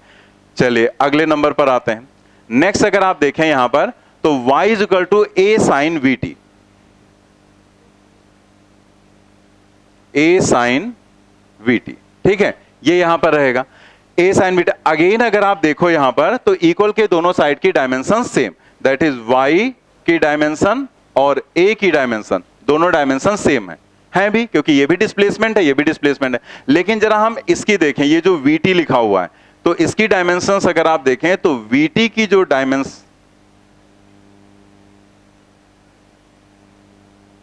vt की जो डायमेंशन वेलोसिटी क्या हो गया, lt माइनस 1 और ये क्या हो गया t। तो यहां से अगर आप देखें तो क्या आ जाएगा, l। ठीक है, vt की डायमेंशन क्या हो जाएगी, l हो जाएगी। दैट मींस यहां पर इसका मतलब क्या है कि ये अगर l के बराबर डायमेंशन है और ये क्या है, एंगल। ठीक है, ये एंगल ही तो होता है, तो ये एंगल और एंगल होना चाहिए डायमेंशनलेस, जबकि यहां पर इसकी डायमेंशन क्या आ रही, l। तो दिस इज नॉट डायमेंशनलेस। मतलब हमें पीरियोडिक मोशन के बारे में नहीं पता, लेकिन हमने ये समझ लिया कि ये क्वांटिटी डायमेंशनलेस नहीं है, जबकि अकॉर्डिंग टू कॉन्सेप्ट इसे क्या होना चाहिए, डायमेंशनलेस। इसका मतलब ये इक्वेशन जो होगी ये एक रॉन्ग इक्वेशन होगी, इट इंप्लाइज दैट रॉन्ग। ठीक है, शॉर्ट में लिख दिया, बाकी तो समझ ही जाएंगे ना। तो ये एक गलत इक्वेशन हो गई, ये इक्वेशन सही नहीं है, डायमेंशनल ग्राउंड पर हमने उसे चेक कर लिया। तीसरा देखते हैं क्या है, y is equal to a upon t sine t upon a, यही है ना, y is equal to a upon t sine t upon a, a upon capital t and sine t divided by a, ये यहां पर लिखा हुआ है। अब हम चेक करें, देखो दोनों चेक करने पड़ेंगे। जैसे आप सोच रहे होंगे कि इधर चेक करने की क्या जरूरत है, हो सकता है कि कोई क्वेश्चन ऐसा हो जिसमें इधर उसने सही कर दिया इधर गलत कर दिया, तो भी तो गलत हो जाएगा। तो हमें दोनों साइड चेक करनी पड़ेंगी, दोनों चीजें। यहां पर देखो, क्या y की डायमेंशन a अपान t की डायमेंशन के बराबर होगी, नहीं हो, क्योंकि ये y क्या है, l, और ये क्या है, l upon t। That means हम क्या लिखेंगे, dimension of y is not equal to dimension of a by t. इन दोनों की डायमेंशन सेम नहीं है। Sine t divided by a, sine t divided by a जो है, तो इसमें जो ये टी अपान ए है इसकी जरा डायमेंशन चेक करके देखेंगे। टी डिवाइडेड बाई ए देखने से ही पता चल गया कि जब इधर ही, मतलब हमें एक्चुअल में आपको कॉन्सेप्ट समझाना है, ठीक है, तो इसलिए हम इसको आपको समझा रहे हैं कि किस तरीके से यहां पर क्या होगा। लेकिन हम यहां पर आपको, जैसे अगर एग्जाम में करना होता तो बस इसको चेक करते ही हमें आगे की फिर जरूरत ही नहीं, वैसे ही पता चल गया कि ये गलत है। यहां चेक किया तो इधर सोचने की जरूरत नहीं, लेकिन हमें समझना है तो दोनों चीजें हमें देखनी। टी डिवाइडेड बाई ए, तो यहां क्या हो जाएगा टी, और ये ए क्या है, ए एक्सलेशन नहीं यहां पर है, ए एम्पलीट्यूड कहा गया, तो एम्पलीट्यूड का मतलब एल, तो यहां पर ये क्या हो जाएगा, एल हो जाएगा। दैट मीन्स ये क्या हो जाएगा, लिखने की जरूरत नहीं, मतलब क्या है, डायमेंशन लेस तो है नहीं, तो this is not dimension less. This is not dimension less. और अगेन अगर ये डायमेंशन लेस नहीं है तो फिर से क्या हो गया, रॉन्ग हो गई इक्वेशन, गलत इक्वेशन हो गई, क्योंकि एंगल को डायमेंशन लेस होना चाहिए। अभी इसमें एक कंफ्यूजन और होता है कुछ लोगों को, वो भी हम समझाएंगे, आप साथ में लिखते भी चलेंगे, ठीक है। एक और यहां पर एक क्वेश्चन, चौथी क्वेश्चन, उसको देख लेते हैं।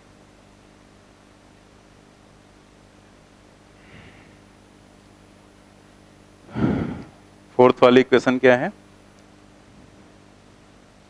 फोर्थ वाला हम इधर बता देते हैं क्योंकि उधर साइड में जगह नहीं बची है, ठीक है। अभी लिख लेना, अभी मैं पीछे कर दूंगा, पहले एक बार समझ लेते हैं हम पूरा। फोर्थ नंबर देखते हैं।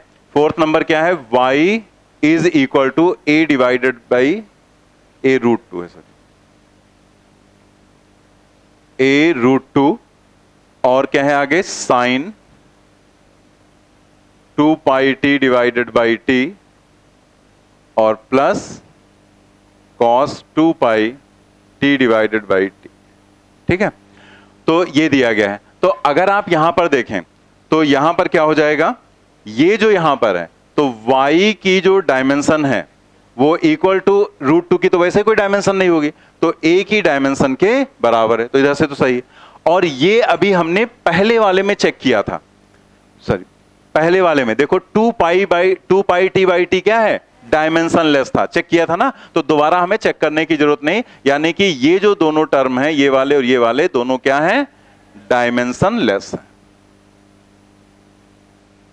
Dimension less. ठीक है, तो डायमेंशनल ग्राउंड पर अगर आप देखें तो ये चौथी इक्वेशन एकदम सही है, मतलब ये वाली जो इक्वेशन है ये करेक्ट है, पहली इक्वेशन करेक्ट थी, लेकिन ये वाली इक्वेशन रॉन्ग थी और ये वाली इक्वेशन भी रॉन्ग थी।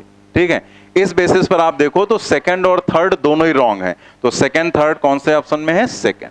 ठीक है, तो इसका मतलब सेकंड ऑप्शन यहां पर करेक्ट हो जाएगा। तो पहले आप उधर का लिख लो आगे का, फिर इधर लिख लेना।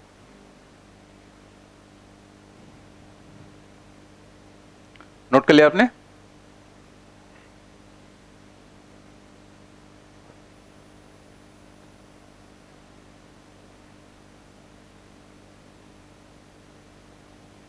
अब इसमें एक पॉइंट हम आपको साथ में बताते चलते हैं, जैसे ये समझ में तो आ गया क्वेश्चन आपको कि हाँ यहां पर हमें क्या करना था, हमें क्वेश्चन में क्या कहा गया था कि 4 ये इक्वेशंस हैं, ये कोई बुक में ऐसे इक्वेशंस लिखी हैं जिसमें मिसप्रिंट हो गया है, तो प्रिंटिंग एरर जो हुई है उसकी वजह से कहीं कहीं कुछ गड़बड़ हो गया, तो आपको ये चेक करना है कि कौन सा सही है कौन सा गलत था। तो हम लोगों ने डायमेंशनल बेसिस पर देखा कि हमें जो डायमेंशंस के कॉन्सेप्ट पता है उसके बेसिस पर हमें चेक करना था। तो हमें 2 चीजें यहां पर यूज करनी पड़ी, एक तो हमें ये पता है कि इक्वल के दोनों साइड की डायमेंशन सेम होनी चाहिए, तो हमने एक ये चीज चेक की कि इक्वल के दोनों साइड की डायमेंशन सेम है या नहीं, तो हमने देखा यहां सेम है, यहां भी सेम है, लेकिन यहां पर सेम नहीं है। ऐसे ही हमें एक दूसरी बात भी पता चली कि एंगल जो है वो डायमेंशन लेस होना चाहिए, it must be dimension less. तो यहां पर हमने देखा तो ये डायमेंशन लेस था, और यहां देखा तो डायमेंशन लेस नहीं था, यहां देखा तो अगेन डायमेंशन लेस नहीं था। और अगर हम पीछे चौथी इक्वेशन में जाएं तो उसमें ये भी दोनों डायमेंशन वाइज बराबर थे और ये दोनों डायमेंशन लेस थे। ठीक है, तो ये भी आप लिख लो यहां पर जो लिखा गया है।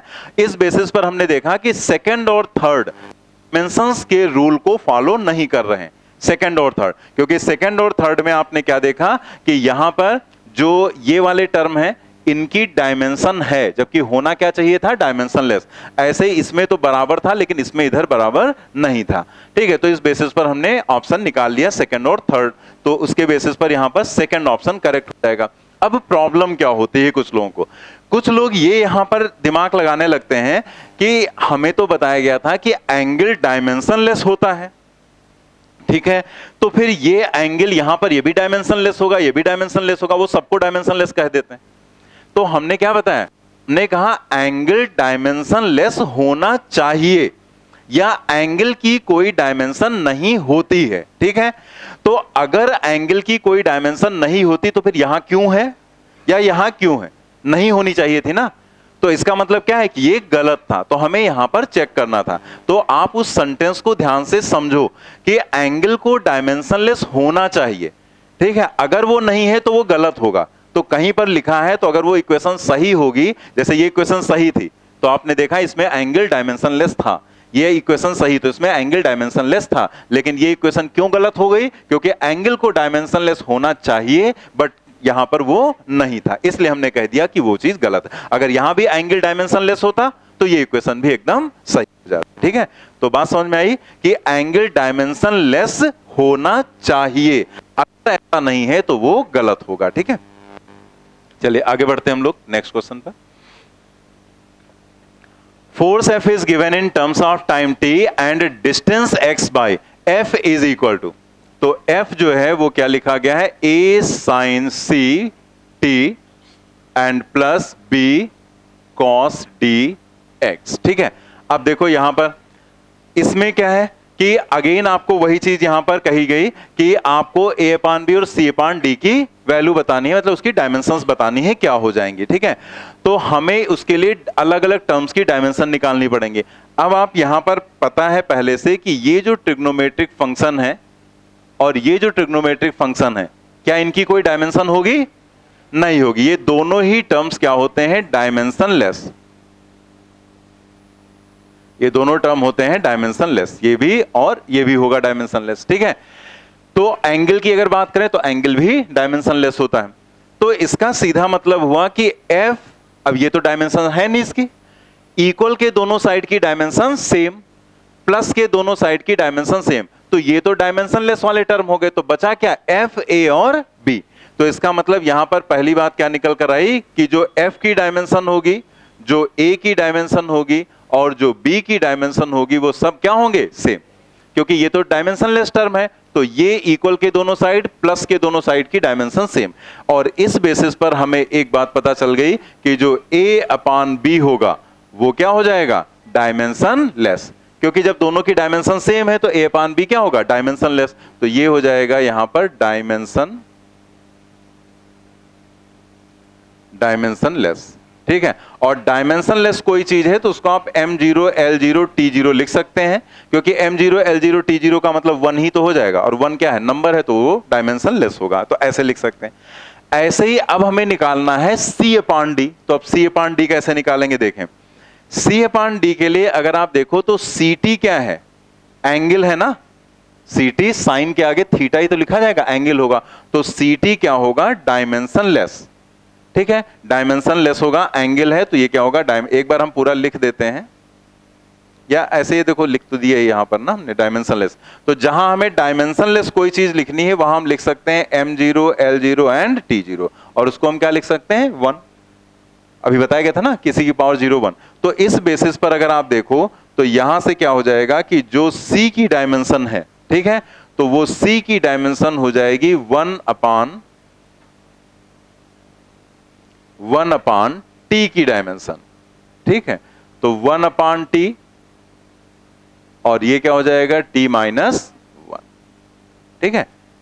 ct की डायमेंशन 1 हो जाएगी, मतलब डायमेंशन लेस होगा तो उसको 1 लिख सकते हैं, और 1 लिख दिया हमने तो c is equal to 1 upon t, 1 upon capital t, t to the power minus 1। और ऐसे ही अगर आप देखो यहां पर तो d के लिए भी लिख सकते हैं, dx भी क्या हो जाएगा? Dimensionless. That means m0 l0 and t0 that is equal to 1। तो यहां से जो d हो जाएगा वो हो जाएगा 1 अपान एक्स, 1 अपान एक्स का मतलब 1 अपान एल, और ये हो जाएगा l to the power minus 1, ठीक है। ये हो जाएगा। तो इस बेसिस पर अगर आप देखो तो c अपान डी की वैल्यू क्या हो जाएगी? c अपान डी निकालना था ना, तो c क्या है? t माइनस 1, और ये क्या है? l minus 1। दैट मीन्स ये हो जाएगा एल टी माइनस 1, ठीक है। तो a अपान बी हो गया डायमेंशनलेस, और ये हो जाएगा L T minus 1। That means third option यहां पर करेक्ट हो जाएगा। नोट कर लेंगे। क्लियर हो गया ना कि यहां पर एक इक्वेशन लिखी थी, ये दोनों डायमेंशनलेस थे, तो एफ, ए और बी की डायमेंशन सेम होगी, इसलिए ए अपान बी डायमेंशनलेस हो जाएगा, और सी टी जो है वो हो जाएगा m0 l0 t0, क्योंकि सी टी एक एंगल है, dx एक एंगल है, तो सी टी भी डायमेंशनलेस और dx भी डायमेंशनलेस। डायमेंशनलेस को हम 1 लिख सकते हैं, c is equal to 1 upon t, तो उसकी डायमेंशन t माइनस 1। dx को भी 1 लिख सकते हैं क्योंकि वो भी डायमेंशनलेस होगा, तो d का मतलब 1 अपान एक्स, l माइनस 1, दोनों को डिवाइड किया, एल टी माइनस 1 आ गया, ठीक है।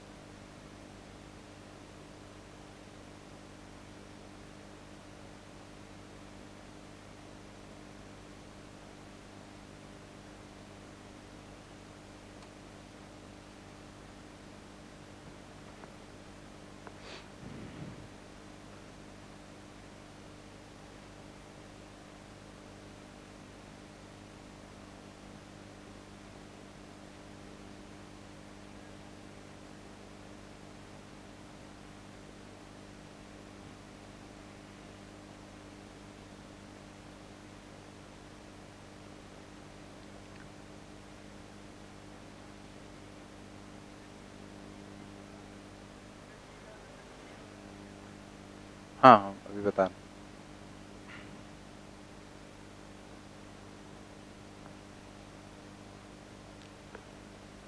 कोई भी क्वेश्चन जो भी हम लोग यहाँ पर करते हैं तो उन क्वेश्चंस को पूरा हम जैसे यहाँ पर जब बताएंगे तो आपको पूरा डिटेल में बताते हैं कि आपको पूरा कॉन्सेप्ट समझ में उसका आ जाए। और पहली बार अगर फिजिक्स आपको सीखना है तो पहली बार में ऐसे हमें करना भी होता है।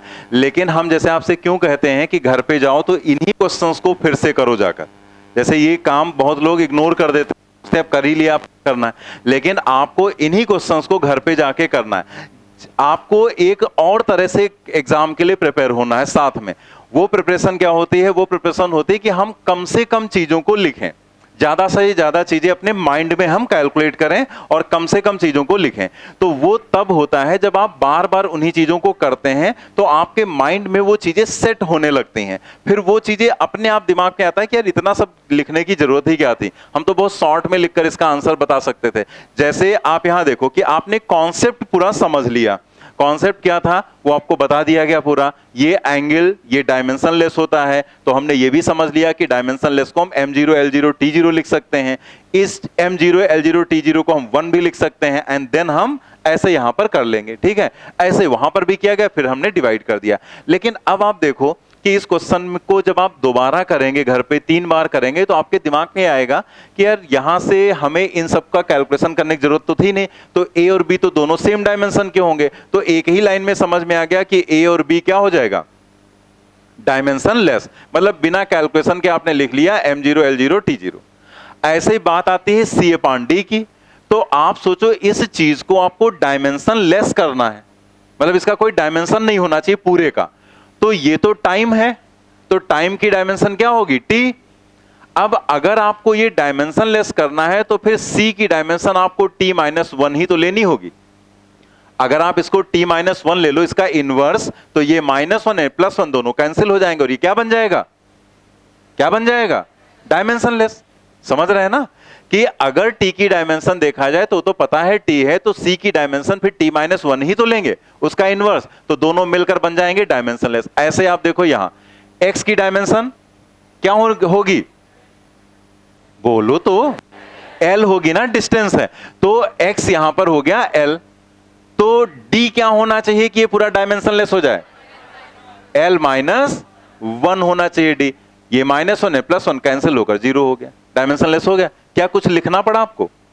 अब यहां c भी आ गया, d भी आ गया, डिवाइड करके सॉल्व कर लिया, ये बीच का सब गायब कर दिया हमने। ठीक है, तो आप सोचो ये जितना भी हमने लिखा था ये पूरा अननेसेसरी था, कोई इसका रोल नहीं था, कोई मतलब नहीं था।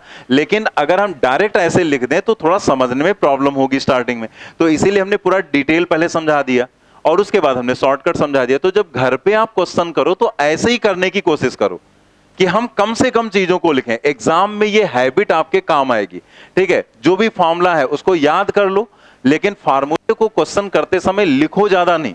फॉर्मूले को बार बार एक दो बार तो लिखना रहेगा, लेकिन बार बार में क्या करना, माइंड में फॉर्मूले को चलाना है कि माइंड में फॉर्मूला चल रहा है और हम उसमें वैल्यूज रखते जा रहे हैं। ठीक है, चलिए आगे बढ़ते हैं हम लोग।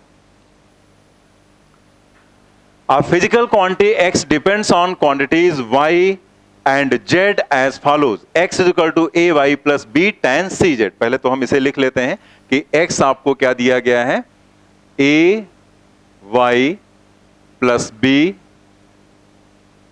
tan cz। ठीक है, where a and b are constants, which of the following do not have the same dimensions। इसमें से कौन से, देखो अब उसने क्या कहा? Which of the following do not have the same dimension। do not मतलब हमें इसमें यह देखना है कि इनमें से कौन सेम डायमेंशंस नहीं रख रहे हैं। जैसे x और b क्या सेम डायमेंशंस के हैं या नहीं, ये हमें चेक करना है। y और b पाने क्या सेम डायमेंशंस के हैं या नहीं, ये हमें चेक करना है, यही यहां करना है। तो पहले तो हम ये देखेंगे कि हमें रिजल्ट यहां से क्या मिल रहा है, मतलब हमें ये क्या इंफॉर्मेशन दे रहा है, और उसके बाद हम वहां पर पहुंचेंगे। तो पहले हम देखें यहां पर इंफॉर्मेशन क्या है। हमें पता है इक्वल के दोनों साइड की डायमेंशन सेम। ठीक है, तो ये हो जाएगा यहां पर एक पॉइंट कि x की डायमेंशन और जो ए वाई है उसकी डायमेंशन सेम होंगी and that is equal to dimensions of b। इसको हमने ऐसे कुछ एक इक्वेशन डाल दिया। ठीक है, एक्सप्रेशन लिखा जाता है बट ऐसे इक्वेशन समझ लो क्या करना। ठीक है, तो क्योंकि tan की तो कोई डायमेंशन होगी नहीं, एंगल की कोई डायमेंशन नहीं होगी, तो इन सब की डायमेंशन सेम होगी। तो एक तो हमें यह बात पता चली यहां से। दूसरा पॉइंट हमें क्या पता चला कि जो CZ है, ठीक है, वो होगा डायमेंशन लेस।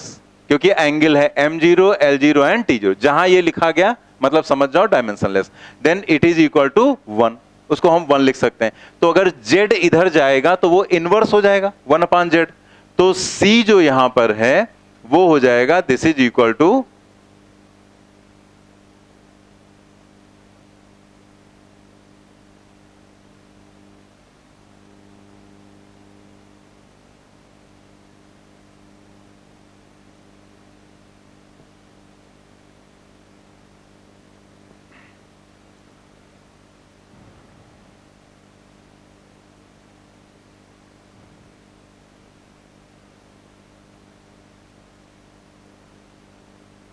तो यहां पर जो C है वो हो जाएगा इक्वल टू 1/Z, और या फिर हम इसको लिख सकते हैं Z⁻⁻1। ठीक है, तो ये एक हमें सेकंड इक्वेशन मिल गई, या एक्सप्रेशन कुछ भी आप कह लें उसे। ठीक है, अब आपको ये दो इंफॉर्मेशन मिली कहां से, जो ये इक्वेशन उसने आपको दी थी। ठीक है, वहां से आपको ये दो इंफॉर्मेशन मिल गई। अब इन्हीं के बेसिस पर आपको चीजें देखनी है। जैसे हमें पहला चेक करना है, देखो लिखना इसमें भी वाकई देखा जाए तो कुछ नहीं है, लेकिन हमें समझाने के लिए लिखना पड़ेगा चीजों को। तो हम जैसे पहला पॉइंट देखते हैं, पहला क्या है, x and b, x and b। तो अगर हम x और b को चेक करें तो हम देख रहे हैं यहां पर फ्रॉम वन इक्वेशन 1 को हमने ऑब्जर्व किया, और 1 इज इक्वल टू हमें क्या दिख रहा है, b, x और b बराबर दिख रहे हैं। ठीक है, तो इसका मतलब ये तो सही है।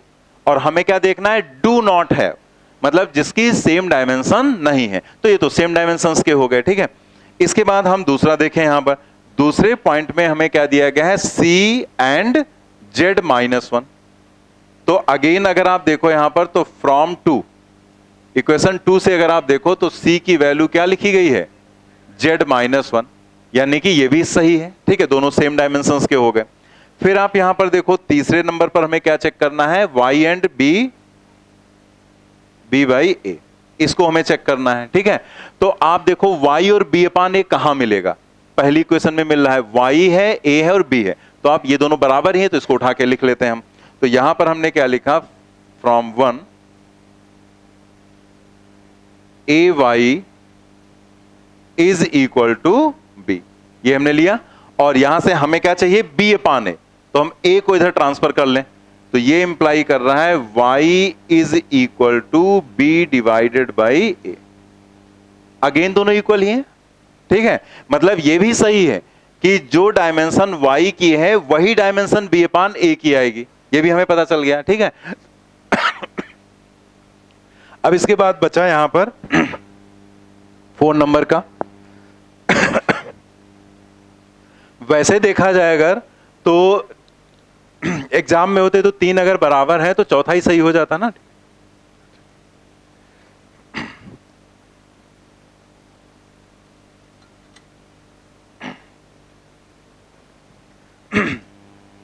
तो अब हमें x और y देखना है, तो x और y हमें पहले में मिल रहा है, तो हमने लिखा है यहां पर फ्रॉम 1, ये हमें चेक करना है, वो लिख देते हैं, x एंड y। ठीक है, तो हम यहां पर देख रहे हैं फ्रॉम 1,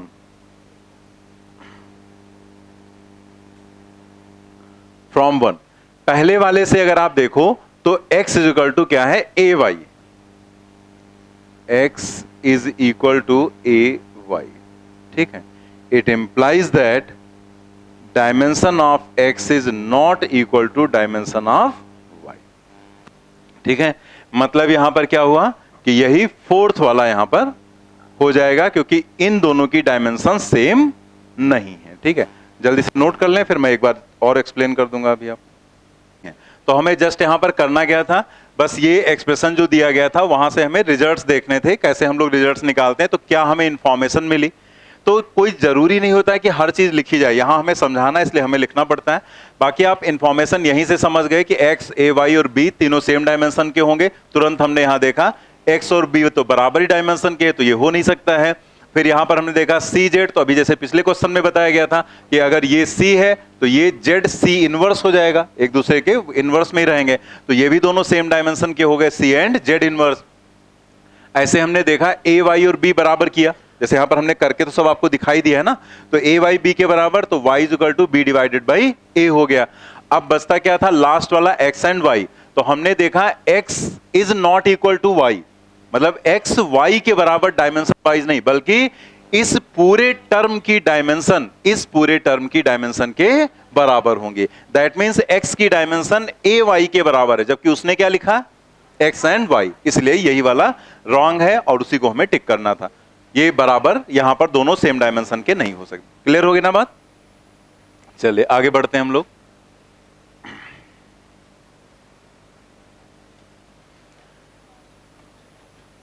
ये निकाला आपने फर्स्ट ऑप्शन, कुछ लोगों का फर्स्ट आया है, कुछ लोगों का फोर्थ आया है, और कोई फोर्थ क्या आएगा? फर्स्ट भी काफी लोगों ने बोला, फोर्थ भी काफी लोगों ने बोला, और कोई?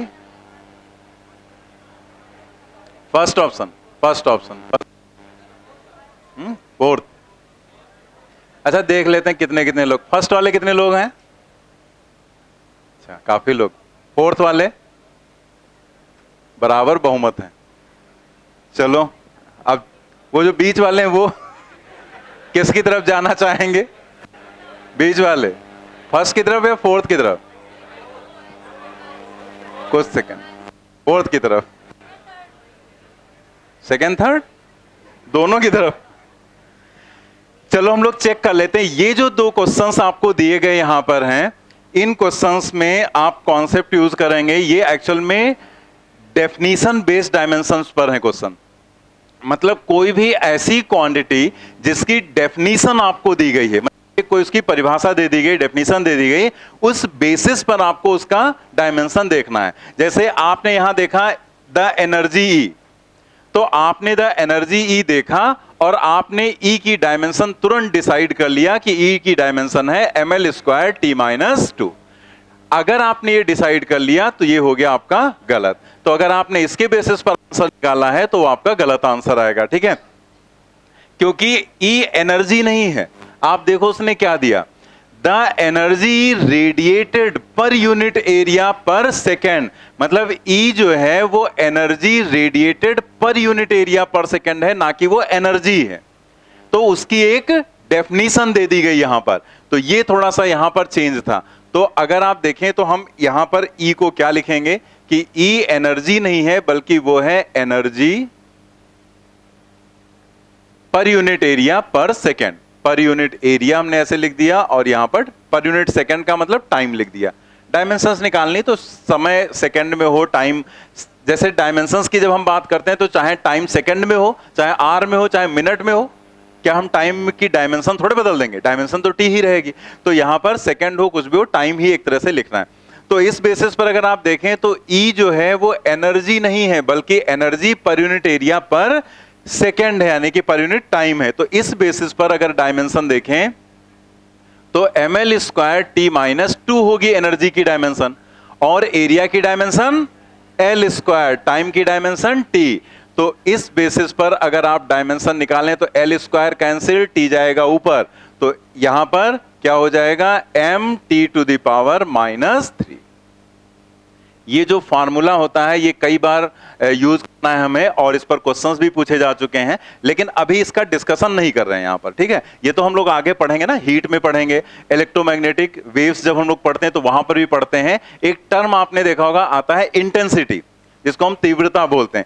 तो इंटेंसिटी जो है उसकी ये डेफिनेशन होती है एनर्जी पर यूनिट टाइम पर यूनिट एरिया, जो कि हम लोग आगे डिस्कस करेंगे। तो यहां उसकी जरूरत नहीं है कि आपको वो पता था कि नहीं, उसने तो दे ही रखा ना कि ई एनर्जी नहीं बल्कि एनर्जी पर यूनिट एरिया पर यूनिट टाइम। तो उसके बेसिस पर हमने एनर्जी, एरिया और टाइम सबकी डायमेंशंस रखी, सॉल्व कर लिया, ये आ गया, ठीक है।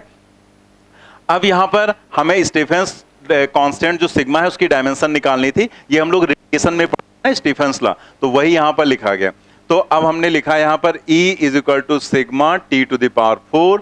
तो यहां से हम सिग्मा लिखेंगे E / T⁴, यानी कि सिग्मा की जो डायमेंशन होंगी वो E/T⁴ की डायमेंशन के बराबर।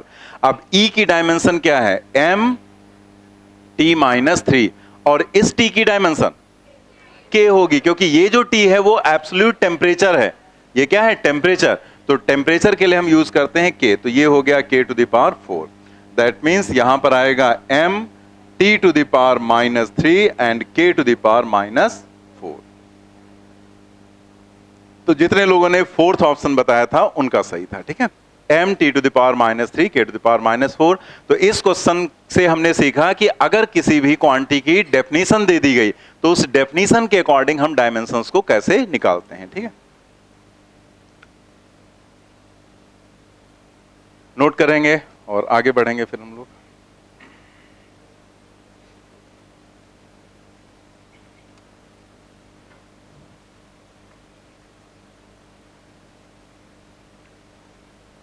नोट कर लिया।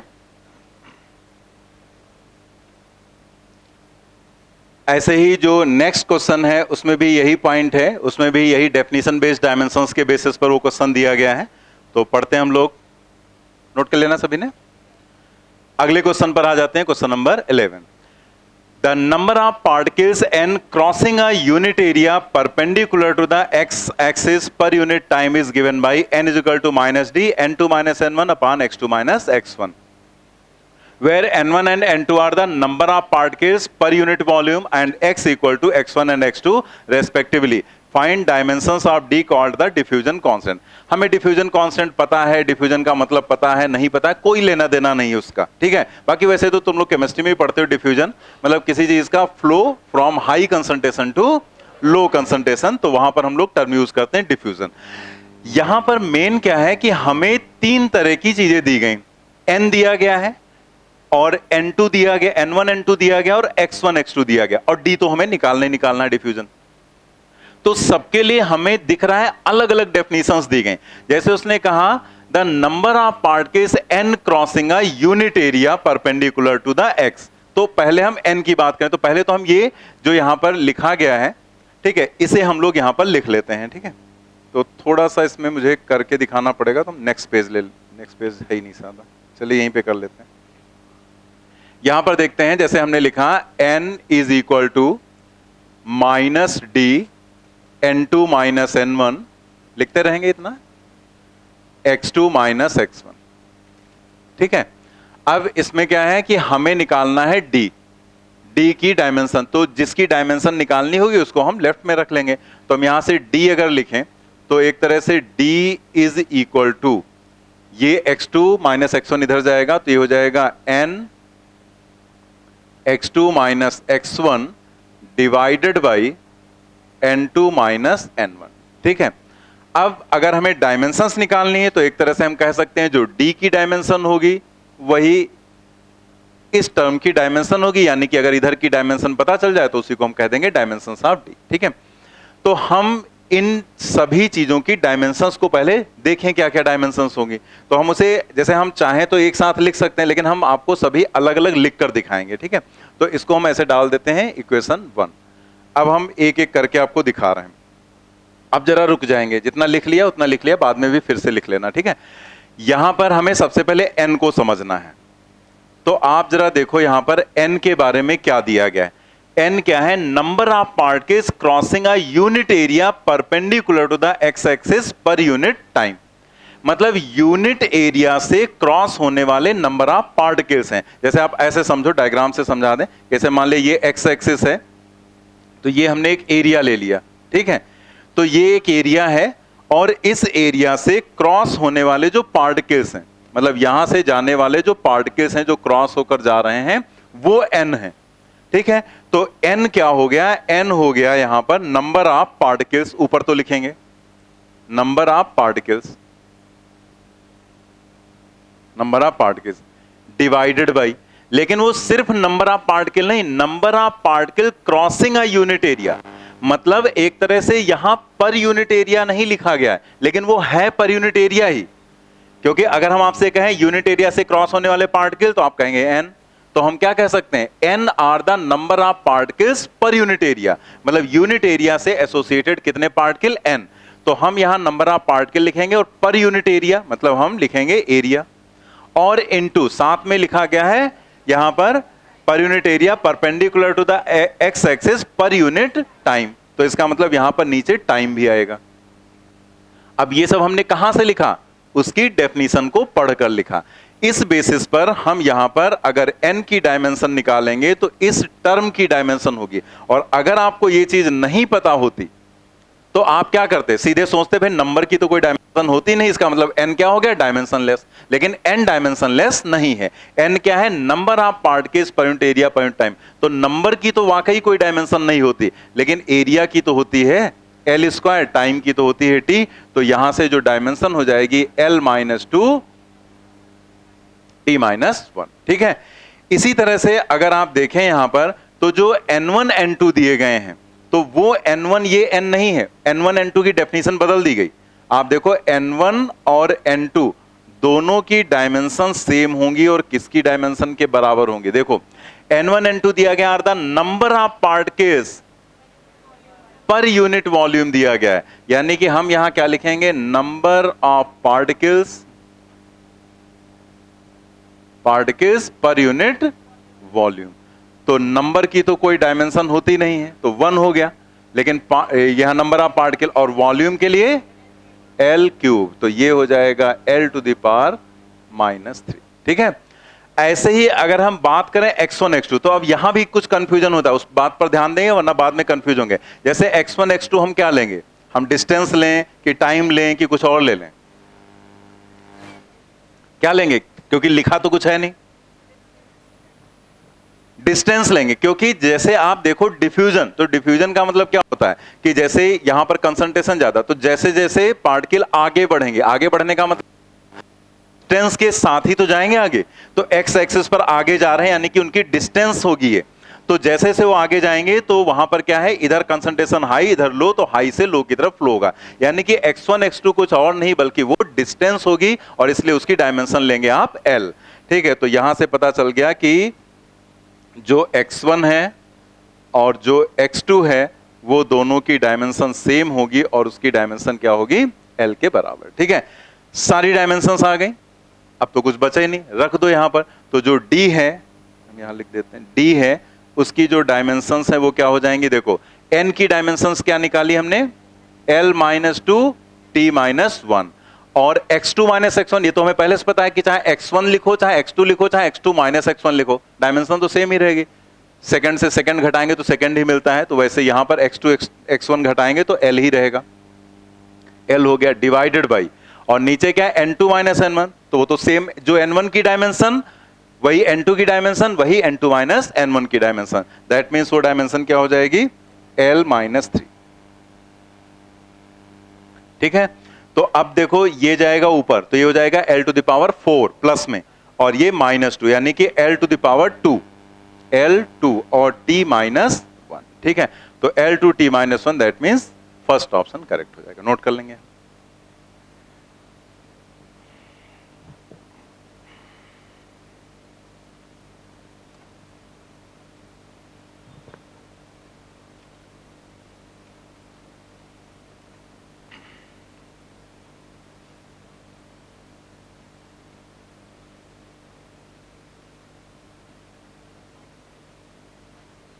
माइनस, जब हम डायमेंशन से डील कर रहे होते हैं तो माइनस प्लस का कोई मतलब नहीं होता है। जो नंबर्स लिखे होते हैं जैसे 1 2 3 4 कुछ लिखा होता, उनका कोई मतलब नहीं रहता है। ठीक है।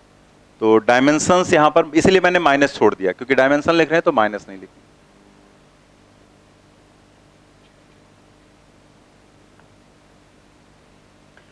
नंबर्स की कोई डायमेंशन नहीं होती है, लेकिन कुछ लोग इसे अपने दिमाग में भर लेते हैं गलत तरीके से, वो कई जगह कांस्टेंट को डायमेंशनलेस लिख देते हैं। लेकिन कांस्टेंट्स, हर कांस्टेंट डायमेंशनलेस थोड़े होता है, हो भी सकते हैं नहीं भी हो सकते। यूनिवर्सल ग्रेविटेशनल कांस्टेंट है, क्या वो डायमेंशनलेस होता है, उसके जो डायमेंशन निकाली थी ना। तो ये दिमाग में मत भरना कि जो कांस्टेंट्स होते हैं वो डायमेंशनलेस होते हैं। नंबर्स, एंगल्स, ट्रिग्नोमेट्रिक रेशियोज ये डायमेंशनलेस होते हैं। ठीक है। कांस्टेंट तो हो भी सकते हैं डायमेंशनलेस, जैसे पाई क्या है, पाई एक कांस्टेंट ही तो है लेकिन वो डायमेंशनलेस भी है। लेकिन जो यूनिवर्सल ग्रेविटेशनल कांस्टेंट है या गैस कांस्टेंट है वो कांस्टेंट तो है लेकिन वो डायमेंशनलेस नहीं है। तो कांस्टेंट्स हमेशा डायमेंशनलेस नहीं होते हैं, नंबर्स डायमेंशनलेस होंगे।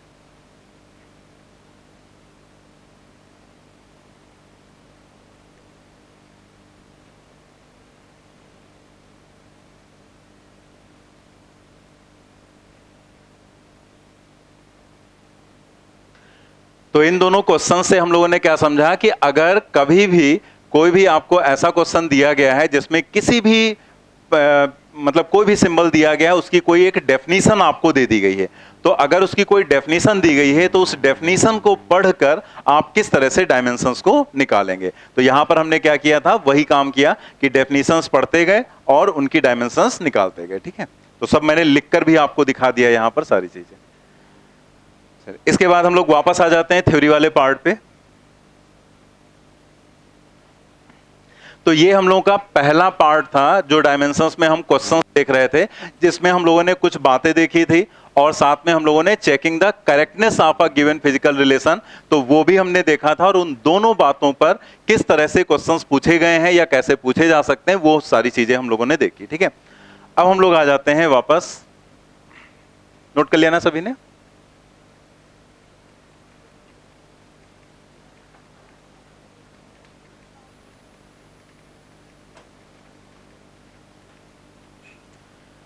हम लोगों का ये है दूसरा part, conversion of units from one system to other system.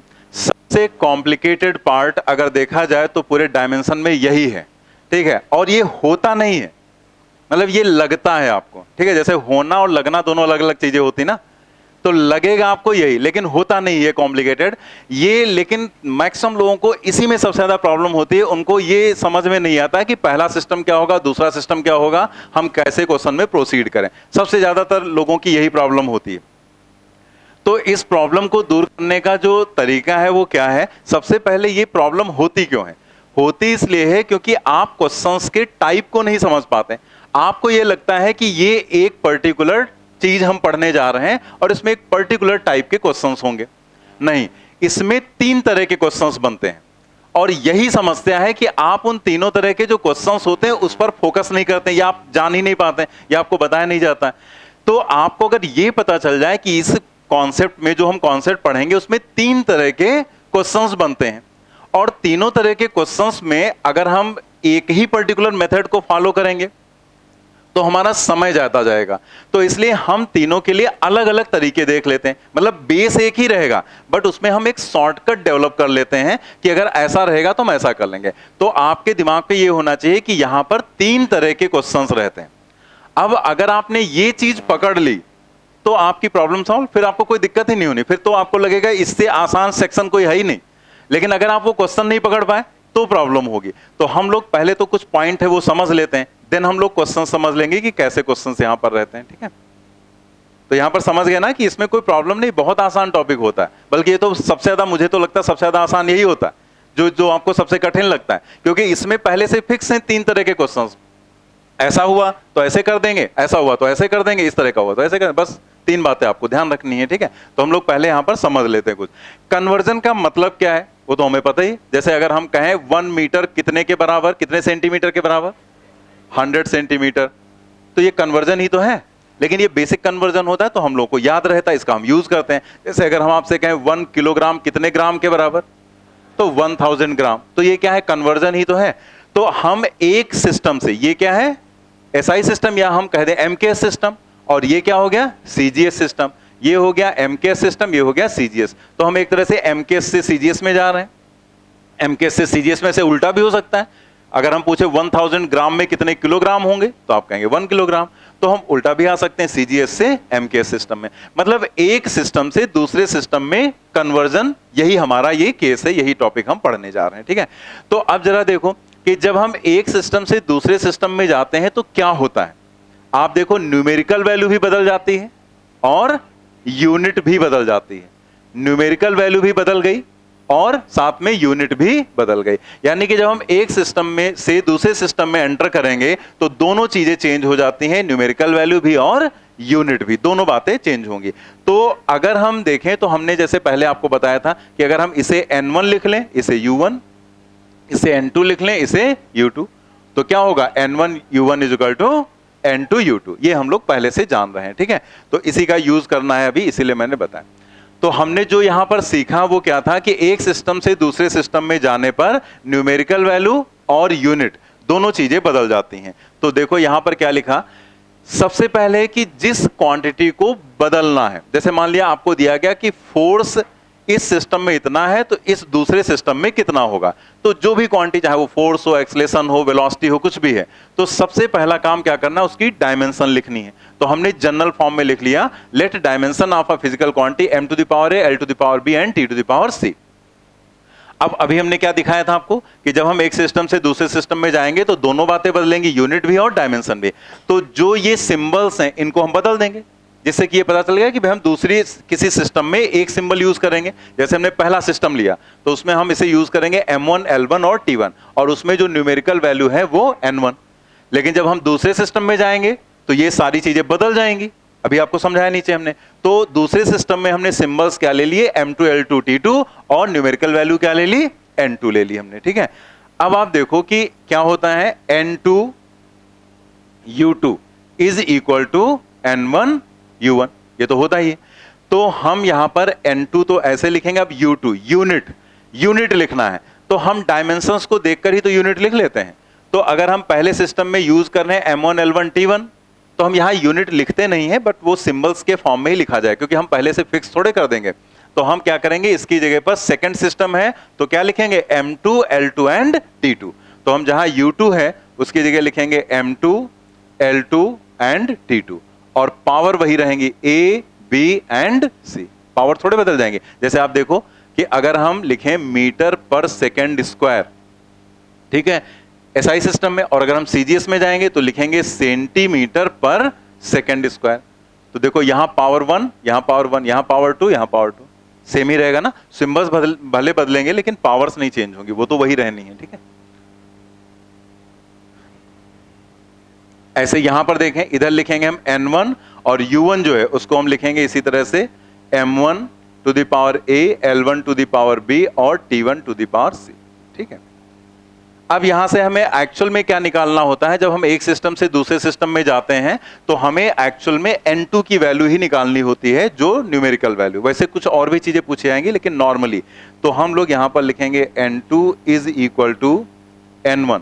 अब देखो ये m2 नीचे जाएगा तो m1 और m2 दोनों एक साथ लिख लेते हैं, m1 अपान m2, और इसकी पावर लिख लेंगे हम a।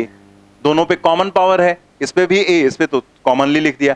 ऐसे l1 अपान l2 लिख लेंगे, l1 upon l2 to the power b, और t1 divided by t2 to the power c हो गया। ठीक है, ये हमारा बेस फार्मूला आ गया। बट इस फार्मूले से ऐसा ज्यादा कुछ नहीं होना है, जब तक आप फॉर्मूला सबको याद रहता है। कोई बड़ी चीज हमने नहीं बताई, जो 11th में पढ़ते हैं वही हमने बताया। मेन हमने क्या बताया कि ये सब कुछ पता होने के बाद भी क्वेश्चंस में लटक जाते हैं। इसका रीजन क्या है कि ये बेसिक ऐसे ही चलता है, लेकिन क्वेश्चन के टाइप जो होते हैं उसके हिसाब से हमें क्वेश्चन सॉल्व करने का तरीका आना चाहिए। ठीक है, तो हम लोग वो बात यहां पर समझेंगे। तो पहले आप इतना नोट कर लो।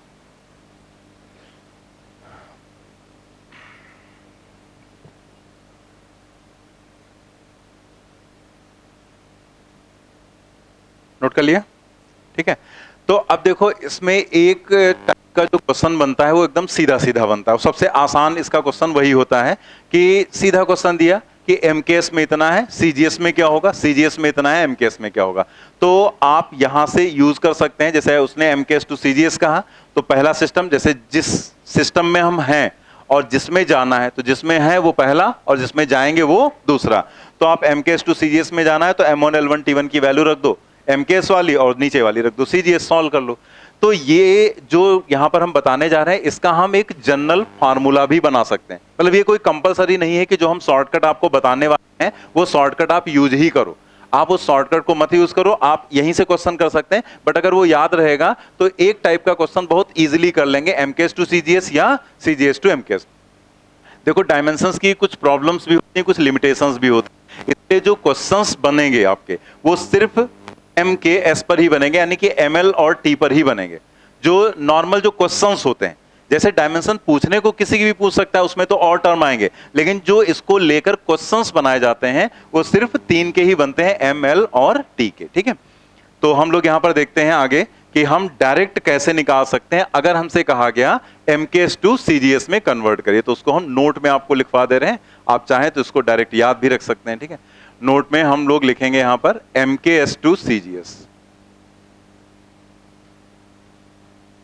अगर हमें एमकेएस टू सीजीएस जाना है तो आप यहां पर देखो कि अगर हम एमके से सीजीएस में जा रहे हैं तो ये हमारा पहला सिस्टम होगा और ये हमारा दूसरा सिस्टम होगा, ठीक है।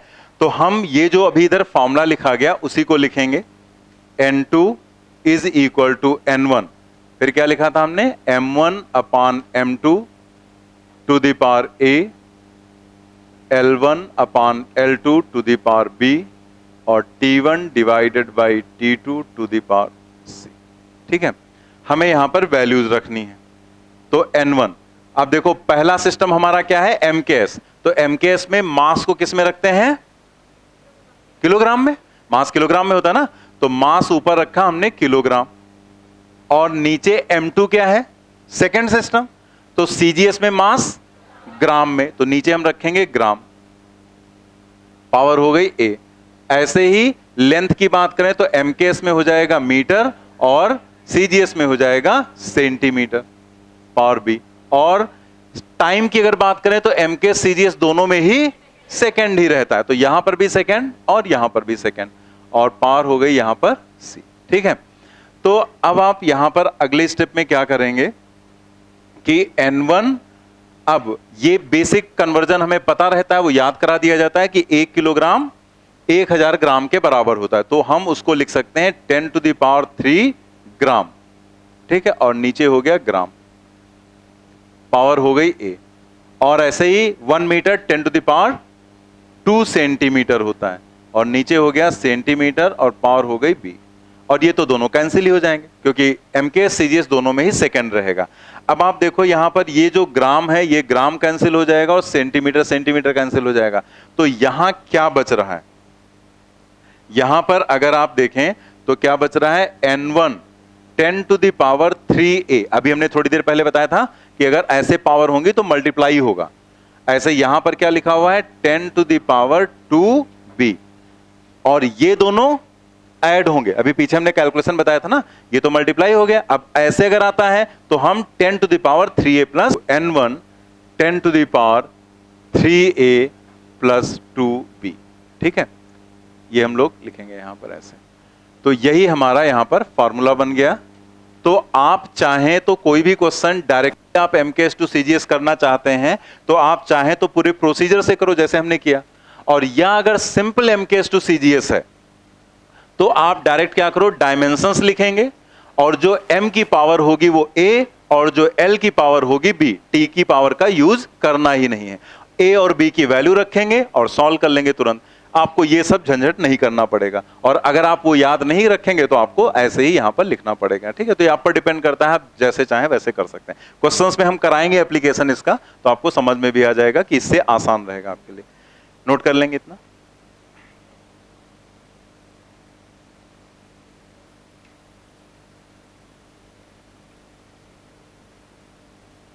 ठीक है, चलिए एक बार हम जल्दी से बता दे रहे हैं, अगर किसी को कोई प्रॉब्लम है तो देख लेगा कि MKS से CGS में अगर आपको कोई कन्वर्जन करना है तो आप क्या करेंगे। आपने सबसे पहले ये लिखा, अब यहां पर हमें MKS से CGS में जाना है तो हमने क्या कहा था, जिस सिस्टम में है वो पहला और जिसमें हम जाएंगे वो दूसरा। तो ये इसमें है तो ये पहला हुआ, यानी कि किलोग्राम, यहां पर मास रखेंगे और MKS में जो भी हम रखते हैं तो हम लोग मीटर, किलोग्राम एंड सेकेंड, तो मीटर रखेंगे मतलब लेंथ के लिए और किलोग्राम और सेकेंड। तो आप देखो यहां पर पहले सिस्टम में M की जगह हमें मास रखना होता है, तो मास हम रखेंगे किलोग्राम में और लेंथ रखेंगे मीटर में और टाइम रखेंगे हम सेकेंड में। ऐसे ही अगर आप देखो तो M2 L2 T2 second system में मास को रखेंगे ग्राम में और जो भी यहां पर लेंथ है उसको रखेंगे सेंटीमीटर में और टाइम रखेंगे सेकेंड में। तो हमने रख दिया ऊपर M1 L1 T1 मतलब MK सिस्टम में और नीचे M2 L2 T2 CGS system में रखा।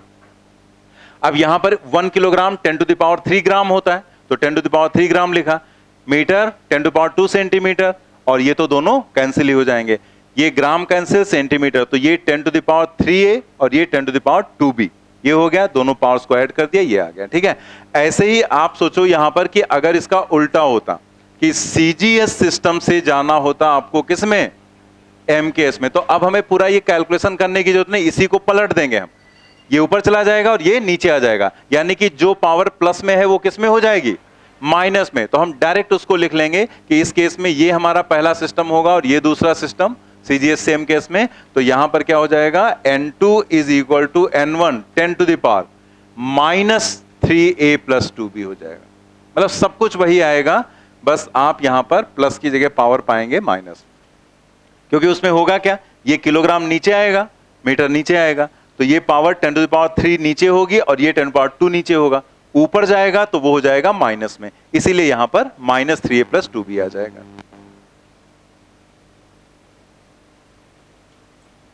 ठीक है ना।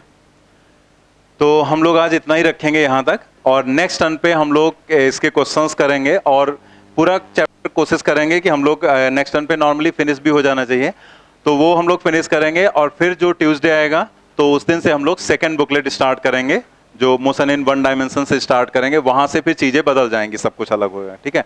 अच्छा, एक मिनट थोड़ा सा बैठ जाओ, 2 मिनट टाइम दे दो हमें। देखो एक चीज हम आपको बताने जा रहे हैं, वो थोड़ा लो फिर अपना निकलना बताने कि एक तो जैसे फीस वगैरह जो तुमको बात करनी होती है, जो भी एडमिशन लेना, वो बाहर किया करो, फीस इसका मैटर लेकर मत आया करो, क्योंकि हम करते हैं, मुझे बड़ा इरिटेशन होता है और मुझे थोड़ी देर बाद गुस्सा आ जाती है। ठीक है, तो इसलिए हम ये चाहते हैं कि फीस का जो भी है मैटर, या जो भी आपको जमा करना है, क्या करना है, कितने दिन बाद करना, वो बाहर बात करो। क्योंकि होता है क्या है, अब आप आएंगे, फीस हमारा आपका एक बढ़िया अच्छा रिलेशन होना चाहिए। ठीक है, अब वहां तुम बैठोगे, सर कितनी, 18,000 कम कर दो, नहीं करेंगे। ठीक है, अरे सर थोड़ा तो देख लीजिए, न हम तो बिल्कुल नहीं कम करेंगे। तो अब वहां तुम बार बार कहोगे कम कर दो, हम कहेंगे नहीं करेंगे। अब तुम्हारे दिमाग में कितने खड़ूस इंसान है ये। अब तुम यहाँ क्लास में जब बैठोगे तो तुमको हम तो बढ़िया से पढ़ा रहे हैं, हम जोक भी सुना रहे हैं, तुमको हंसा भी रहे हैं, तुम्हारे हंसी नहीं आ रही, तो अंदर वही चल रहा, फीस कम कराने गए थे, कम नहीं कर रहे, बने आए बड़े आए बन रहे हैं। ठीक है, तो आपको ये सारी चीजें जो आती हैं, ये थोड़ा सा मतलब बढ़िया नहीं लगता कि आप वहां पर बार बार कहेंगे और हम कहें, क्योंकि हमारा काम फीस का मैटर देखना नहीं है, ना ही हमारा काम है एडमिशन करना, हमारा काम है आपको पढ़ाना। ठीक है, और हम उसी पे काम करते हैं, हम कितना काम कर रहे हैं, क्या हम कर रहे हैं, वहां पर असाइनमेंट्स वगैरह पे कितना वर्क कर रहे हैं। अगर हम एडमिशन करने लगे बैठ के, तो फिर हम हो गया काम, फिर हम वही करते रहेंगे एडमिशन, तो इसलिए हम एडमिशन वगैरह नहीं करते हैं, हमारा काम है पढ़ाना। एडमिशन करने के लिए दूसरे लोग हैं, वो अपना करेंगे, उनसे करवाइए आप। ठीक है, एक बात, पढ़ाई के सिलसिले में आप आके हमारे पास आधा घंटा भी बैठोगे तो हमें कोई प्रॉब्लम नहीं होती, हम आपको समझाएंगे, बताएंगे, जो भी तुम्हारी प्रॉब्लम्स होगी उनको भी दूर।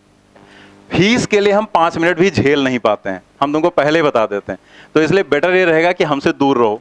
ठीक है, वैसे नहीं फीस के मामले में। ठीक है, दूसरी चीज यहाँ पर कि हम ये चाहते हैं कि हमारे आपके जो लेसन्स हैं वो बढ़िया बने रहें, तो इसलिए हमारे कुछ रूल्स हैं जो हमने आपको बता दिया था। जैसे वो पीछे जो तिकड़ी बैठी है, वो पूरी क्लास में इन्होंने ज़्यादा समझा नहीं है और इन्होंने ज़्यादातर बातें ही की हैं। ठीक है, हम चाहते तो तीनों को खड़ा कर देते, लेकिन हमने कहा चलो अभी नए नए हैं, समझ ही जाएंगे धीरे धीरे। तो अगर आप पढ़ने आए हैं, वाकई पढ़ने आए हैं, यहाँ पढ़ो। ठीक है, आपने हमने बाहर कोई दलाल नहीं लगा रखे, फिर भी हमारे यहाँ इतने लोग बैठे हुए हैं, तो जो भी पहले पढ़ कर गए या जो जिन लोगों ने पहले गलतियां की उनको बाद में समझ में आ गया, तो कि यार मतलब सर तो बार बार कहते थे, हम नहीं कर रहे थे ये काम। तो अगर हम जो हमारे रूल्स हैं कि हम दूसरी जगह क्या हो रहा है क्या नहीं, अब यहाँ आजकल यूट्यूब पर हम देखते हैं ना, वो डांस नाच गाना सब स्टेज पे चलता रहता है ना, टीचर आएंगे बढ़िया म्यूजिक लगाएंगे, शुरू हो जाएंगे ढम ढम ढम ढम डांस करना। ठीक है, तो उनको पढ़ाने लिखाने से मतलब है नहीं और तुमको पढ़ने लिखने से मतलब नहीं, तो जिनको नहीं मतलब है वो अपना देख रहे हैं, हैप्पी बर्थडे मना जा रहे हैं, वहाँ केक कट रहा है, यही सब कर रहा है। तो हाँ देख लो कितने बड़े फैन, करो अपने घर में। तो ये सारी चीजें जो हैं तुम लोगों को सब पसंद आ रहा है, तो वो यहाँ होना नहीं है कि हम तुमको यहाँ नाच गाना नहीं दिखाएंगे। हाँ सर, हाँ बताओ कौन सा देखना है, हिप हॉप देखना है कि आप ब्रेक डांस देखें, हम यहाँ शुरू कर, तो वो हमें आता भी नहीं। ठीक है, तो ये सब यहाँ होगा नहीं, तो हम लोग पढ़ाई के लिए बैठे हैं एक्चुअल में। देखो सब कुछ चलता है एक लिमिटेड वे में। ठीक है, अरे रुक जाओ थोड़ा, समझ लिया करो, हम जो भी बोलते हैं मतलब का ही रहता है। तो इसलिए जो है कि हमारा रिलेशन ना खराब होने पाए। ठीक है, कि हम क्लास में आए तो तुम बना के बैठो, मुंह फुलाए बैठे हैं। ठीक है, तो वो नहीं होना चाहिए। मतलब आओ तो पहले हेल्दी एटमॉस्फेयर होना चाहिए, हमारे तुम्हारे रिलेशंस बढ़िया रहने चाहिए। तुम्हें पढ़ना है तो प्रॉपर पढ़ो, अगर नहीं पढ़ना है और बाई चांस भूल से तुमने हमारे यहाँ एडमिशन ले लिया है तो आप जाके फीस वापस ले सकते हैं, आपकी पूरी फीस वापस कर दी जाएगी, हमें कोई प्रॉब्लम नहीं, ठीक है। लेकिन अगर आप वाकई पढ़ने आए हैं तो फिर पढ़ो यहाँ पर, क्योंकि आप यहाँ आए हैं तो आपको पढ़ना पड़ेगा। आप ज्यादा क्लास में थोड़ा बहुत, ऐसा नहीं कि हम इतने स्ट्रिक्ट हैं कि हम तुमको क्लास में हिलने भी ना दें, बोल भी सकते हो, बात भी कर सकते हो, हंसो भी, सब कुछ करो, लेकिन एक लिमिट, एक दायरे के अंदर, कि क्लास डिस्टर्ब नहीं होना चाहिए। मतलब एक रिदम में चलना चाहिए। जैसे अगर हम कुछ यहां पर सुना रहे हैं, या हम मान लिया हम ही हंसी मजाक के मूड में हम आपको जोक सुना रहे हैं, आप बैठे हो, ठीक है, तो हमारी बेइज्जती हो जाएगी। तो मतलब एक होना चाहिए कि हाँ, अगर हम कुछ कर रहे हैं तो उस पर आपका रिएक्शन है, आ रहा है, रिएक्शन करने लायक है तो करो, नहीं करने लायक है तो अलग बात है। लेकिन अपने आप, मतलब अपने कंट्रोल में क्लास लेने की कोशिश मत करना, ठीक है, कि नहीं जब मेरी मर्जी होगी तब हंसेंगे, इनके कहने पर कौन हंसे, ये कौन होते हैं हंसाने वाले हमको, हम अपनी मर्जी से हंसेंगे, अपनी मर्जी से सोएंगे, अपनी मर्जी से पढ़ेंगे, वो नहीं होगा। तुमने हमें फीस दिया है तो इसका मतलब ये नहीं है कि तुमने हमें खरीद लिया है, वो कॉन्सेप्ट यहाँ नहीं चलेगा, हमारे यहाँ, बाकी जगह चलता होगा लेकिन हमारे यहाँ नहीं चलेगा। तो यहाँ पर हम चाहते हैं कि हम लोग का एक बढ़िया रिलेशन रहे, हम लोग हंसी मजाक करके बढ़िया से अच्छे, जिसके लिए वाकई तुम यहाँ आए हो। तुम यहाँ ना कॉमेडी देखने आए हो, ना हमारा नाच देखने आए हो, ना हमारी देखने आए हो, तुम सिर्फ हमसे पढ़ने आए हो। मेन वही, जिस दिन हमने पढ़ाना बंद किया, हम चाहे जितनी अच्छी कॉमेडी कर लें, हम चाहे जितना अच्छा तुमको ब्रेक डांस दिखा दें, यहाँ पर माइकल जैक्सन के भी आगे निकल जाएं, तो भी तुम यहां बैठोगे नहीं। बैठोगे तुम यहां सिर्फ उसी कंडीशन में अगर हम यहां पर तुम्हारे मतलब की चीज देंगे, यहां बोर्ड पे जो पढ़ाना, जो हमारा काम है, बाकी सब चीजें सेकेंडरी होती हैं, ठीक है। तो मेन वो है, तो हर चीज लिमिट के अंदर रहे, ठीक है। अब जैसे आप क्लास में रोज रोज मोबाइल चलाओगे, वहां कैमरे लगे हैं, चेक हो जाता है, फिर आपका मोबाइल छीना जाएगा, फिर आप गुस्सा होगे, हम मोबाइल नहीं देंगे, हमारे बहुत अच्छे डॉक्यूमेंट्स उसके अंदर हैं, तो हम कैसे दें तुम्हें, हमारे अच्छे अच्छे मैसेजेस पड़े हुए हैं, तो हम नहीं दे सकते हैं आपको। तो हमें भी नहीं चाहिए तुम्हारे मोबाइल से, हमें कोई लेना देना है, तुम उसमें क्या रखे हो हमें कोई मतलब नहीं, ठीक है, खूब रखो अच्छी अच्छी चीजें, लेकिन हमें यहाँ पर डिस्टरबेंस नहीं चाहिए, ठीक है। हम ये चाहते हैं कि यहाँ पर आप जैसे पढ़ने वाले स्टूडेंट्स जैसे होते हैं, तो वो फिर आके शिकायत करते हैं, जैसे जिनको बहुत ज़्यादा कंसंट्रेट होकर पढ़ना था, उनका लेसन खराब होता, फिर उनसे शिकायत करते हैं, सर वो मोबाइल चला रहा था, वो गेम खेल रहा था, वो ये कर रहा था। तो सारी चीज़ें, मतलब समझ रहे हो ना, कि हम लोग अच्छे रिलेशनशिप में रहें, ठीक है, बुरे वाले रिलेशनशिप में नहीं कि हमारा तो ब्रेकअप हो जाए, तो ब्रेकअप नहीं करना है, ठीक है, अच्छे से पढ़ना है बढ़िया से, और बाकी आप एंजॉय करो, खूब करो, हमें कोई प्रॉब्लम नहीं है, पढ़ाई करते रहो। लेकिन क्योंकि देखो ये एक दलदल है जो कोचिंग की फील्ड है, ठीक है, हम तुम्हें खुद ही बता रहे हैं, एक दलदल है, और इस दलदल में तुम जितने ज्यादा पर फंसे रहोगे उतना ही तुम्हारी जिंदगी के समय खराब होता जाएगा, तुम्हारा लाइफ का टाइम ही बर्बाद होगा। ये टाइम तुम्हारा कहीं काउंट नहीं होने वाला, कहीं भी काउंट नहीं होगा। लेकिन प्रॉब्लम ये है कि ये समय तुम्हें देना पड़ेगा। तुम किसी भी फील्ड में जाओ, आजकल तो प्राइमरी का टीचर भी तुम्हें बनना है तो भी तुम्हें बहुत मेहनत, बहुत सारे एग्जाम पास करने होते हैं। जैसे लग रहा तुमको आईएएस बना रहे हैं प्राइमरी स्कूल के टीचर के लिए, ठीक है, इसीलिए वो पढ़ते नहीं, इतना ज्यादा वो पढ़ के जाते हैं कि उनका छोटा बड़ा पढ़ाने का मन ही नहीं करता है। तो ये गलत तरीका है, लेकिन चलो कुछ भी है, लेकिन किसी फील्ड में जाओ, आप एसएससी की तैयारी करो, आप आईएएस की तैयारी करो, आपको कुछ साल देने पड़ेंगे। लेकिन ये नहीं कि कुछ साल का मतलब हम पंचवर्षीय योजना लेकर चलें कि अब पहले साल आए हैं तो थोड़ा बहुत हम समझेंगे, माहौल देखेंगे क्या है, फिर देखेंगे अगले साल क्या होती पढ़ाई। वो नहीं, जितनी जल्दी आप यहाँ से निकल लो उतना बेटर है, ठीक है। तो यहाँ पढ़ो और प्रॉपर पढ़ो, एक साल पढ़ाई के लिए देने आए हो तो उसको अच्छे से दो और पढ़ो और यहाँ से भागो, ठीक है। क्योंकि आज तुम्हें लग रहा होगा कि तुम बहुत मेहनत कर रहे हो, असलियत तुमको तब समझ में आएगी जिस दिन तुम सेलेक्ट होकर मेडिकल कॉलेज में गए, फिर तुम समझ में आएगा असली मेहनत क्या होती है, ठीक है, बर्डन क्या होता है। जब तुम्हें सब कुछ अपने आप करना पड़ेगा तब तुमको ये लगेगा, पछतावा होगा। जितने भी स्टूडेंट आते हैं कहते हैं सर पता 2 साल किए क्या यहाँ पर, मतलब वहां जाके हमें लगा हम उसकी आधी भी मेहनत यहाँ नहीं कर रहे थे, क्योंकि वो कुछ तुम्हें अपने आप करना है, मतलब तुम्हें अपना असाइनमेंट भी बनाना है और सीनियर का भी बनाना है, ठीक है।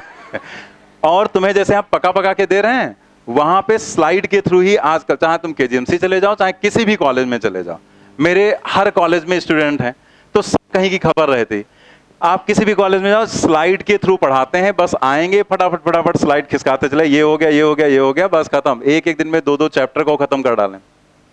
उन्हें इससे कोई लेना देना नहीं कि तुम्हें समझ में आ रहा है कि नहीं, तुम्हें आवाज सुनाई पड़ रही कि नहीं, उन्हें कोई मतलब नहीं होता है किसी भी प्रोफेसर को। वो अपना काम करेगा, चला जाएगा। तुम्हें खुद पढ़ना पड़ेगा। वहां अगर अटेंडेंस पे फाउंडेशन ना हो तो आधे से ज्यादा स्टूडेंट क्लास ना जाए, क्योंकि उनको समझ में नहीं आता। तो सब कुछ अपना आप करना पड़ता है। फिर ड्यूटी लगा देते हैं अलग, कभी दिन की ड्यूटी कभी रात की ड्यूटी। तो ये सारी चीजें फिर वहां पे समझ में आता है कि कहीं टेस्ट की भी तैयारी चल रही, वहां प्रैक्टिकल भी चल रहा, प्रैक्टिकल भी होने वाला, लगातार प्रैक्टिकल्स लगा देंगे, लगातार एग्जाम्स लगा देंगे, लगातार टेस्ट होते हैं। फेल हो गए तो भी आफत है, क्योंकि वही उठा के सेशनल में जोड़ दिए जाते हैं जो इंटरनल मिलता है। तो बहुत मेहनत करनी पड़ती, तो उसकी आधी भी मेहनत यहाँ अगर तुम कर लो तो सेलेक्ट हो जाओगे। ठीक है, तो बातें समझ में आ गई ना कि हमारा तुम्हारा यहाँ रिलेशन जो है हेल्दी होना चाहिए। तो हमारे जो रूल तुम्हें फॉलो करना पड़ेगा कि प्रॉपर आनी पड़ेगी, प्रॉपर आपको टेस्ट देना पड़ेगा। नहीं दोगे तो तुम्हारे घर तक तुमको हम दौड़ा ले जाएंगे। और क्लास में मोबाइल बिल्कुल नहीं चलाना है। ठीक है, कोई इमरजेंसी कॉल आने वाली है, आपका फोन आया है, आप क्लास से बाहर चले जाओ, बात करो, वापस चले आओ। ठीक है, वो कोई बाउंडेशन नहीं। मान लिया किसी होता ना कि कभी कभी इमरजेंसी है कि आज कॉल आएगी, कोई पॉइंट है, कुछ भी है, तो अपना बाहर चले गए, अपना बात करके चले आए। लेकिन प्रॉपर क्लास में हम लोग पढ़ाई पर फोकस करेंगे। ठीक है, तो ध्यान रखना इस बात को।